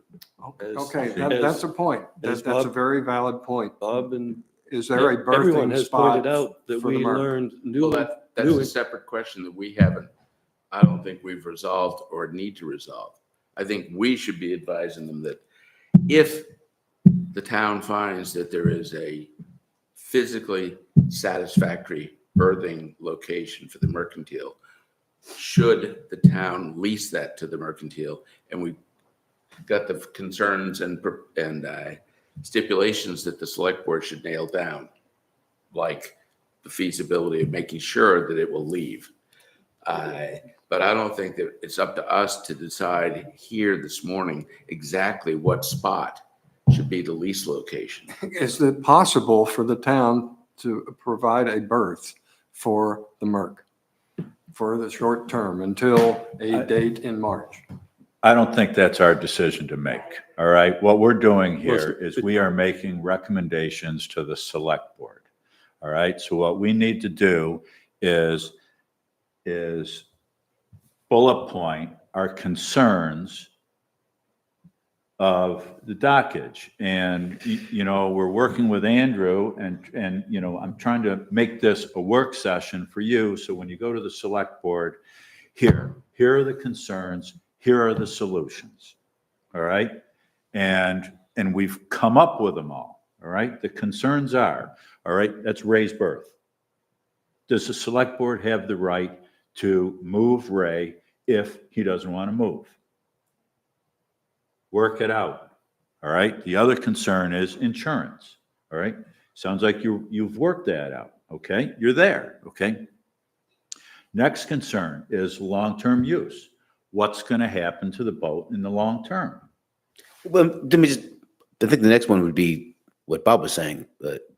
Do they want to have some sort of salvage money, or can you prove that it's not going to be an issue for us Right. to leave Yeah, in March? Well, that's where I'm Then going go to with the long-term. long term. Yeah. Okay. So Okay. it's like, let's not overcomplicate this, and let's just, let the select board and the town attorney sort it out. All right. We're trying to get it off the mooring at Lyman Morris, and we're trying to come up with a solution. Could I add that we should make someone responsible for finding out if the 4 mooring setup would work and be acceptable for insurance purposes? That's Andrew's for responsible for that. Look Yeah. into that. Right? That was Elliot's original, what he just said. It is important that we be able to establish whether or not Camden can provide a space for mercantile. If we Right. can't, then Insurable. this all is mute. Exactly. Well, but that was Ellie's point. You said, oh, that doesn't matter. That's not what we're talking about, right? We are, in fact, that is one of the things we need to talk about. And that's why we're having such a lengthy discussion, Yeah. is Well, I think we where have would a the s- vote go? We have a spot, but we don't want to step on Ray's toes. So that would be above us to decide whether they're going to But we have a say spot, he needs to we have a spot that doesn't step on Ray's vote toes. with the dockage issue with the Right. Four insurance. moorings. And if that is an encumbrance in terms of access, I understand. But I rebuilt the transom on the Mary Day in the center of the harbor in the winter. So I know it can be done. The Mary Day swung on a mooring in Bucks Harbor for the first 20 years of her life. Access was only by dinghy. So I know that can be done. So just, we're trying to put this all into some context of, well, what are we willing to do? You're asking Camden to provide for you a space to keep that boat. If your insurance doesn't cover that particular spot, so you need to review that with Chris and find out whether that is something that fits under the definition of docked. If it does, then okay, we know the answer to that. And then we know, yes, we do have a place we could put mercantile that doesn't conflict with Ray, doesn't conflict with any other aspect of the town dock. Those 3 moorings, as I understand it, correct me if I'm wrong, 4 more. Do you well, know the spot? Ray's going to. 5 moorings, I know where actually. it You is. do, okay. I mean, Ray's planning on picking up one of them. So, Mr. Chair, do we have to say the same the thing extra over and over here. and over again, or can we do something? I'd make someone make a motion, Refrain from that. right? I mean, have you made a motion yet? Well, what would the motion be about, Steve? It would be about if you advise the select board of this town to listen to Andrew on keeping the Merc here. No, that No. doesn't achieve it. That's not why they sent it back to us. I'm Well, going to suggest that Andrew treat this the way Mark just described it. This was a work session to help you come up with a proposal. And I would propose that we advise the select board that they need to review the exact location proposed by the mercantile for where its mooring is going to be and whether that would be a legally allowed spot. Second, that it will be insurable at that spot. And the third is that you have demonstrated in whatever way the financial capability to get that boat out of here on March 15th to some other location so that it doesn't become the town's, albatross because it's sitting there with nobody standing up to move it. Those are all details you have to come up with. I don't think us putting the tail on the donkey here so that we make a proposal to the select board of how they resolve this. These are the concerns they should be seriously looking at. And listening to the meeting the other day, I think there were some members of the board who just wanted to have the mercantile here. And we're assuming that all of these other questions would take care of themselves. But I think we've spent almost 2 hours, realizing that the more you talk about it, the more complicated it gets. And it's really you that needs to decide what specific, maybe it's more than one possible location that the town controls, but what works for the mercantile? And what are going to be your problems, whether it's confusion with Ray or insurability, but you propose where you want to put that boat, and you find out that it's insurable, and you figure out the way to make it an assurance to the town that you will get it out of there if necessary in the spring. I make a motion, we recommend to the select board what Bob just said. In less words. Yeah. Well, and regarding the berthing, what I hear him saying is that Andrew tells the town where he wants the berth, and the town decides if that can be accommodated. That's the first thing. Mm-hmm. And that presumably means conversations with Steve, and maybe talking to Ray, but figuring out where you want to put it. And then you need to go to Richmond and decide, yes, I now understand you're going to have to row out to it, but we can still call that dockage because you got 4 anchors off of it, not 1. Whatever. You need to come back with that solution that the insurance has approved the location you're proposing. And then the big X factor that is the town has to be clear that if it doesn't work out long-term here, that you have the financial capability to get it gone. And if you make a deal with Stuart Smith, the town doesn't even have to be involved. Right. And when the Appledore comes back much later than March, right? June even, yeah. I mean, it gives you more flexibility. And then all of these issues transfer to Smith. Right. Which, Well, it'll all may cost more for you, but it may be easier in the long run.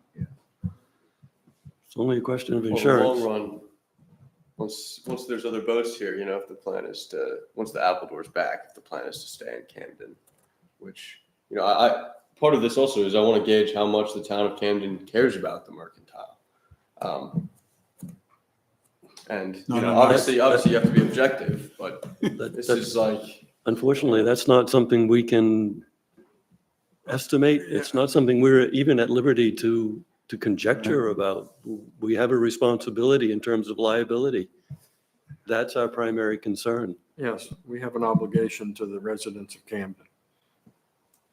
And when you get a fully functioning windjammer again with a mercantile that's taking In people 3 out years. and meets the definitions, you're probably, you don't need to be a genius to read the tea leaves that people are emotionally like that. But they don't want to let hopes and dreams overrule the current reality. If I'm understanding, the boat cannot operate in Camden Harbor for another 2 years, according to Ray. No, according to the ordinance. Well, yeah. yeah, According to according the to RFP. Ray's Right. agreement, private According agreement, to Ray, which we don't have to get involved in. the boat can't operate in Camden Harbor. Yeah, but that's That's his. That deal. three- That's Yeah, his, that's his fair. position, and I have no idea. Andrew's at, he's saying he'd like to know if the town of Camden cares about the Merc. Well, yeah, we care about it, but you can't run it in Camden Harbor for 2 years. But 2 Unless years you have fixing up some- a vessel like that is pretty, Resolution. yeah, I mean, 2 years isn't much in the boat world of, working on things. I have to just say, it's not going to solve any problems, that because of basically an irresponsible owner, I kind of resent that this has been dumped in our lap. Well, sure. Once bitten, twice shy. There's a lot of things to be resentful about. But there's also a lot of things to be grateful for as well, gentlemen. Yeah, but it's, Oh, the resentments are so much more fun. the resentment doesn't fall on Andrew, though. No, He No, is I'm trying not- to resolve. I'm not saying that. I said because of an irresponsible owner, Yep. Okay, So I'm hearing 3 things. And Mark, we're kind of directing this at you. One is birthing. Specific birthing location. Specific birthing location proposed by the Merck and its representative, Andrew, and can the town accommodate that? That's one. That's one. Mark, and I mean, are those words meaningful? Yep. Okay, and then the second one is insurance. At that location. Will the insurance cover him at that location? And does the insurance meet the requirements of the town of Camden? Does it And include salvage? So including salvage. the way I've broken this down is concerns and requirements for the select board to study, okay? And the requirements are insurance, ownership, responsibility, and an expiration date, removal date. But I would, not just the ownership quotes responsibility, we need assurance, financial assurance of compliance and removal at the end of the term. So it's not, I mean, right now, there's a nonprofit corporation that's responsible, but doesn't mean anything. And so the select board needs to think through, well, if things go bad here, who are we turning to for the cost of resolving this situation? I understand. Okay. Right, okay. And then our concerns are the birthing location. Okay, can the select board designate that space for the mercantile? I'm not sure if they can, according to the ordinance.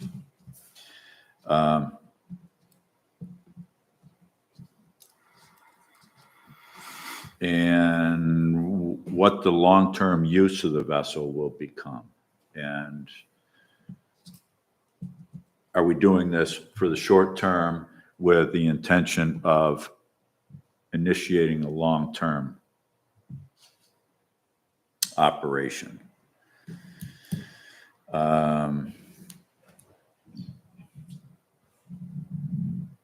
And then the other issue is multiple ownership multiple vessels with different ownerships rafting together. That may be solved by the insurance question. So we're Well, chasing our tail again. The question of docking, what the definition of docked? If picking up those 4 moorings in the center of the harbor satisfies Chris's requirement for the definition of docked, then okay, that's answered. yeah, I'm not talking about that part of it. I'm talking about rafting vessels up. And There would be our no ordinance- rafting required, is my point. There would be no rafting, they don't touch each other. They are not, they don't have Yeah. lines between. Yeah, I each would other. leave that out because there'd be 8-9 feet between the vessels at all time. You know, That's- if we did go that's- that way. That's the whole But point, Mark. I think that when Mark is talking about, I would suggest that it's twofold. What Elliot was reading before is what we have advised the applicant needs to come in their proposal. And then Mark is talking about concerns. Depending on what he proposes, we have these concerns, because if he's proposing, the way it works out, I gotta be rafted with vessels that are not in common ownership, then that leads to a legitimate concern. Can you really ask someone else to raft, even if there's insurance? I don't necessarily want to have to deal with insurance when our boats get damaged. So if everybody's done explaining what I'm thinking, could I explain it? Yes. In our ordinance, all right, it talks about 3 berths at the end of the dock. That has always worked because they're same owners. No, No. that's not back that, Yeah, for that Ronnie, history and how long bored did that everybody with it. last? How It long did that lasted last? for about 6 years. Until, Your father dredged the berth where the fisherman float is. exactly, that was in, would have been in the it would have been 1970 Yeah, or 71. that's because it wasn't working out. No, And the 2 boats that were left there were under the same ownership. it was working out. Well, Jim Sharp bought his wharf and moved the Adventure and the Stephen Tabor to his wharf. That left the Mary Day in the middle of the harbor as the boat that would have picked up the moorings, and the Mercantile Maddie would have been out inside and outside of her, she being the biggest of the vessels. My father didn't want that, so he saw an opportunity at the Fisherman's Wharf, paid to have that dredge, put a floating ramp in, and we sailed from that space for another 6 years until got kicked out of there and moved over in front of the library. Anyway, bore you to death with the history, but the point is that there are 4 moorings, and if the boats can be independent of each other, that solves some of the insurance question. Well, sorry, Mark, but it's critical that the boats are not tying to each other. It's an important point. And there is a space available there. If we get the moorings inspected and we could provide, it's just a question, does Camden have the option to provide a space for the mercantile that satisfies the insurance requirements? That's one of the questions that the select board is going to want to have an answer to. And I think the answer to that is yes, if she fulfills all the other requirements, i.e. insurance. And I think we've talked extensively about whether or not there should be some sort of a bond or some The sort point of. I'm trying to make is the ordinance says there are 3 berths at the end of that dock. Okay? Ray has one of them. So now we have 2 berths there. Mhm. So does the town have the right to say, we're going to use those berths? And it doesn't matter if there are multiple owners. They're the berths that the town has. So The multiple owners is a moot point because the boats aren't touching each other, Mark. That's my point. But at any rate, if we're trying to boil this down to what the criteria that the select board needs to address, I think they have the authority perhaps to make the decision based on the concept, because we've had that part of the conversation, is the mercantile a windjammer? Putting the mercantile in a windjammer berth. So, I mean, if there's any government body that has the authority to make the decision, it's the select board. They may have to stretch some definitions a little bit to make that decision and say, yep, we've voted to let the mercantile stay in one of those designated windjammer berths in the center of the harbor. But for winter storage, if a boat came up to you that was not a windjammer and asked for winter storage there, would you turn them away because it wasn't a windjammer? If all we're talking about is winter storage, then no. So there's that. But yeah, we're getting confused with the short term Right, over the right, winter, what's with right. Merck, and then the rest of our life. which- Okay, then there's no conflict with the select board making that decision. Correct. So, Historically, the Grace Bailey and the Merck spent the winter there. They were, one was on 2 of the moorings, the other one was on the other 2. They were probably had some lines between each other, but they weren't rafted. And also there were a variety of floats that were used to provide access to those boats from the town floats. And I'm not sure, some sort of existence of those floats may satisfy the insurance folks accessed by a dock. I think the insurance company wants to be able to walk there whenever you want, not have to get in a skiff for 10 feet or 20, 50 feet. it makes sense because fire is one of the risks. So Yeah. not having access to the boat is Is a real problem. going to make a big difference on the outcome of a fire. I think there's a way to put the Swift and the Merck there and provide access to both of them without a big deal. And I think that should satisfy Ray's need and your needs and the insurance, or could. So there's something you need to work on for a presentation to the select board. How's that? Thank you. I want to know who's going to go to the select board and explain to them these ordinances that they're not going to be aware of in detail about definition of a windjammer berth and how many there are, and et cetera, and what can be used for and what can't be used for. If there's a motion that this body puts forth and votes on to bring to the select board, I'm sure I'm going to have a meeting with Audra and the town attorney and maybe one other select board before it goes to the meeting, so we can try to, make heads or Make sure tails they of it understand and the- describe it and then so they can, Describe it in simple terms for the select board. to somewhat simple understand. terms, yeah. The other thing I would say is that the ordinance that says there are 3 windjammer berths does not say 2 of them need to be rafted together, Correct. It's very vague. I mean, a berth implies a separate Correct. entity. No, it's very I- vague. And I remember when the Grace Bailey, the Merck, and the Bowden were out there, when John Nugent was basically the caretaker of the Bowden Fort, and that was a while ago. Mhm. yeah, I think we all know that that language is very, has a lot of antiquity to it because we never had to change it because of so many years of it being the same exact thing. We probably, I think it's fair to say that we've talked how many times about the Merc possibly sinking, that it would be legitimate for Ray to say, I don't necessarily want to raft up. I think that's a fair statement. Right. Yeah, I agree. And I I wouldn't think- put my boat at risk, not after the storms we had Had last. some pretty winter. extreme storms Mhm. Yeah. last winter. Right. Mark, do you think it would be appropriate in a recommendations to the select board to outline the definition of windjammer berths in the code?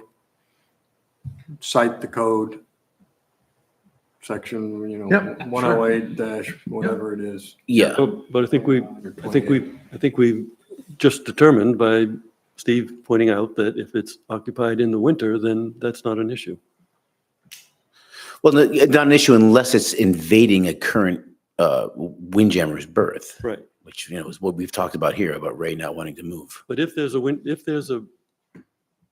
berth available that is designated as a windjammer berth, but it's only going to be used for the winter, then there's no conflict. Unless the windjammer has to move to make that. So Ray doesn't want to have to move. Correct. So that's a select board. Yeah, The ordinance As doesn't it say that. stands, and as I've explained, doesn't require Ray moving Swift. true. But I a do that. berth, as Steve was saying, I mean, there's no 4th berth unless there's a boat on the 3rd berth. So, well, you're saying they're rafting, not 4th or Third. 3rd. The 3rd berth is technically, there Yeah, has no, to be a boat there. No. or it doesn't Well, just, exist. Ron had a great idea. He brought up the fact that the Mercantile could use the 4 moorings independently of even touching Ray's boat. That's great if the insurance company is okay with that, to say, yeah, we're going to consider that. That's something that's going to take part on Andrew's side. And that's where Andrew needs to figure out a possible float system, get out to the boat Yeah. to consider it at the dock. If So- that's required. If By that's- insurance, if not, you just use the. If I were going out there every day. Or I'd if it's an require it. option that he'd like to enjoy. Well, yeah, so I mean, but correct me if I'm wrong, Mark, your 3 points to make up a motion, which you could send to the select board, would be that you would advise that they allow the Mercantile back for winter berthing until March, if it doesn't conflict with any other current windjammer, if the insurance is there, and if there's proof that it's not going to end up as a derelict come March. Those are the 3 points you're trying to make, right? Exactly. They are. Thank you for clarifying that because I've gotten completely lost. Okay, so then someone just needs to put that in a motion so we can then, I just wouldn't, ends up as a derelict. That's not the concern. The concern is that they show the financial capability of leaving in March. to get the boat out of there in March if a long-term situation with Camden does not work out. I wouldn't even Or- use or long-term if- because we're not talking about a long-term. We're just talking about, can it stay here for the winter? That's Right, the but proposal. What we're looking At the end of for- it, we need to know he's got the ability to get it out of there. Yes, so you got to put that. Maybe Or- the or that if- terminology is we're looking for a guaranteed termination date of the dockage. Mhm. And the ability of the, To Bob's point, if it turns out that he doesn't have the ability or the finances to move the boat, then it will fall on the town to move it. So we need some financial assurance from the boat owner. That's what we've said for the last 20 times, all right? Let's stop repeating everything. Except we're not repeating. We're not We keep repeating using it. Different terms, like We're- that it won't be a derelict Yeah. or that it'll sink. Right, we're not repeating, Mark. We're clarifying, if that helps you. But I think we need some sort of funds in escrow or a bond of some kind. You use the terms. I don't know them or understand them, but we need some sort of fallback, a backup, financial backup, so that the town doesn't have to dip into its financial resources to solve a problem that we have talked about all day. That we may end up in a situation where, given that the boat belongs to a nonprofit, all we have is the boat, as Bob pointed out. The boat is the only asset that we can get our hands on. And the boat is not really an asset because she has no income capability. And she won't have until she gets her mast pulled. So the town ends up finding itself in a position of running a windjammer and stepping through all the hoops that it will have to step through in order to keep the certificate current, in order to recognize some return on the risk that we took. So So what's the motion again? Who's going to make this? Because I would we got frankly a go date. back to what Elliot first wrote down. And Can you, do you have it written down? Can you repeat that? This is what Stephen started. I've been making notes on it since then. well, what did you just read us? 20 minutes ago. Stephen's Oh. list, probably. But I think Steve just hit the 3 points we're concerned about. But in terms of what we are going to pass to the select board, is there a space available? Yes, there is a space available, provided that the insurance will cover using that space. It's not in conflict with the ordinance.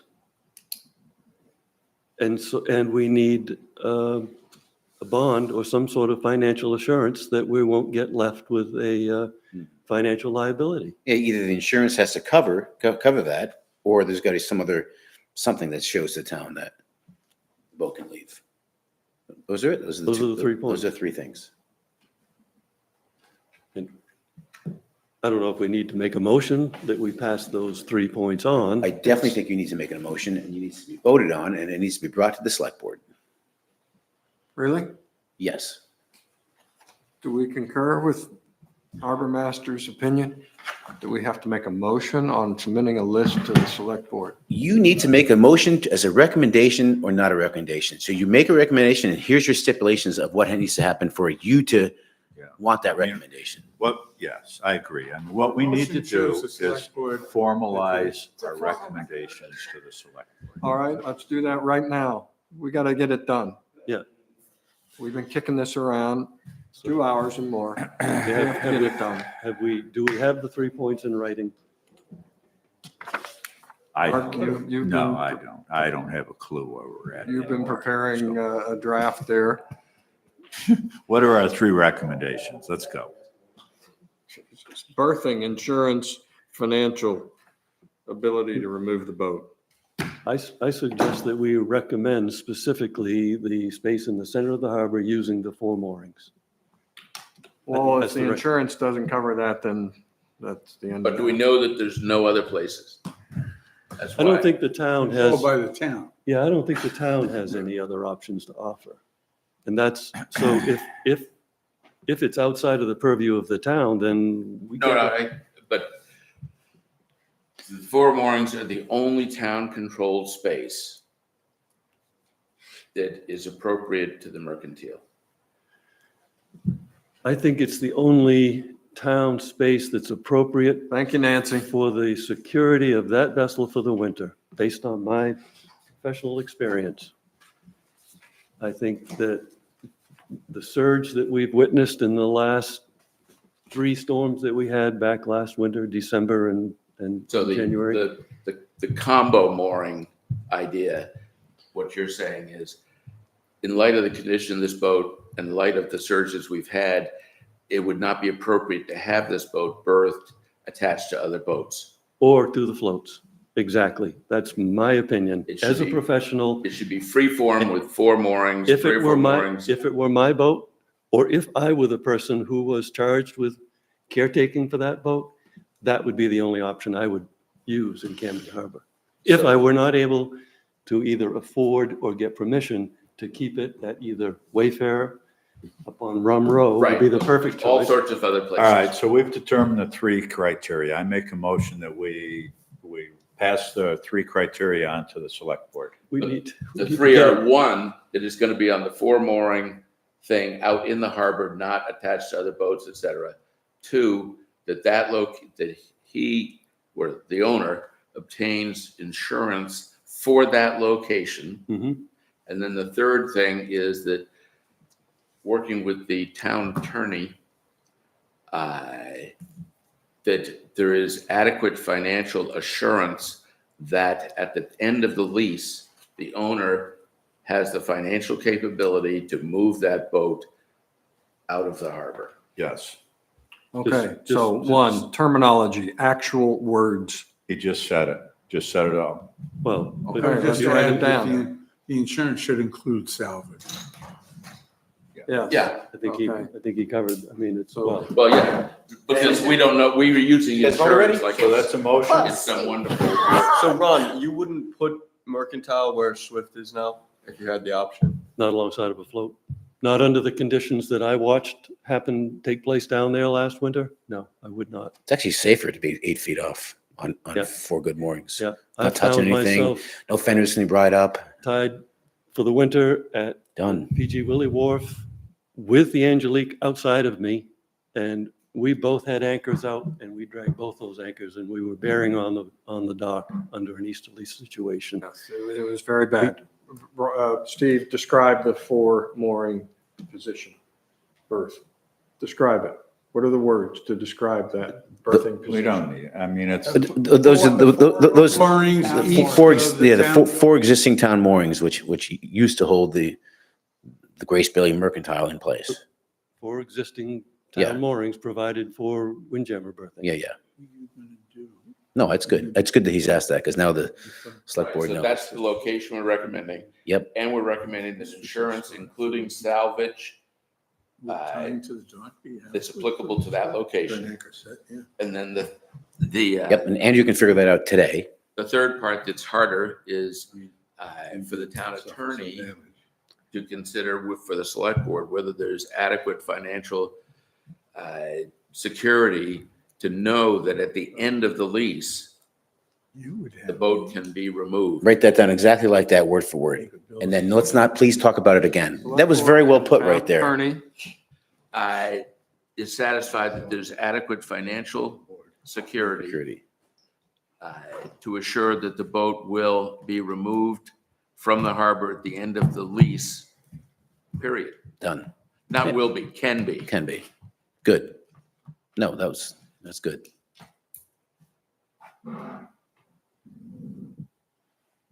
You know, and And the leave it reason up. I'm leaving it fuzzy is I don't know if that's some sort of performance bond like you have. Let the on a attorney, construction project or let the attorney whatever. chew on that. Leave- Let leave the that attorney up. chew on that.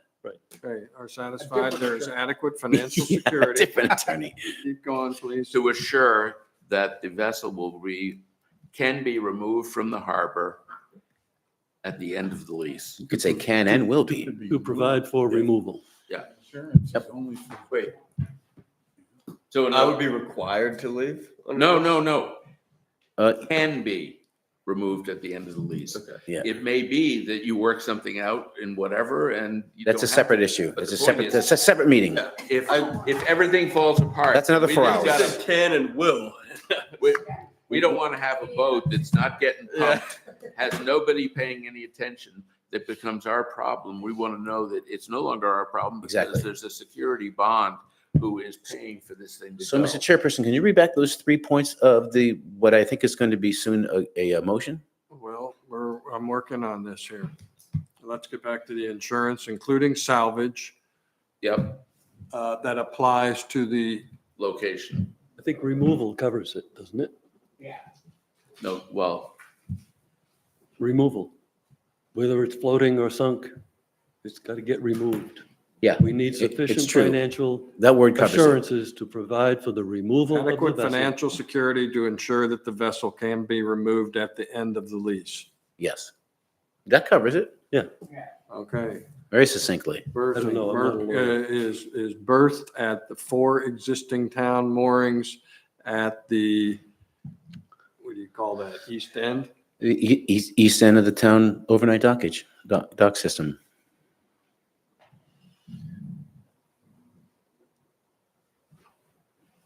Now we're getting somewhere. And, okay.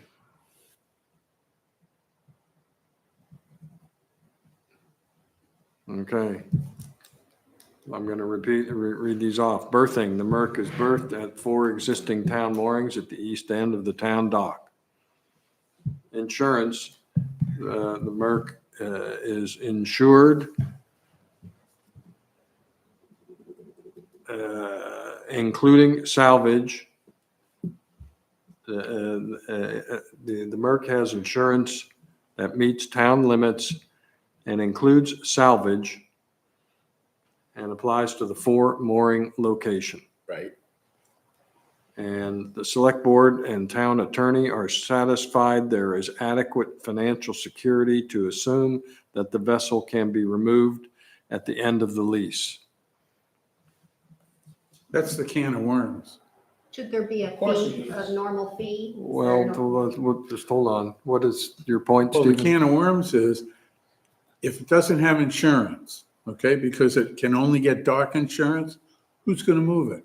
And where are they going to move it to? Well, if you can't get insurance, it doesn't go there.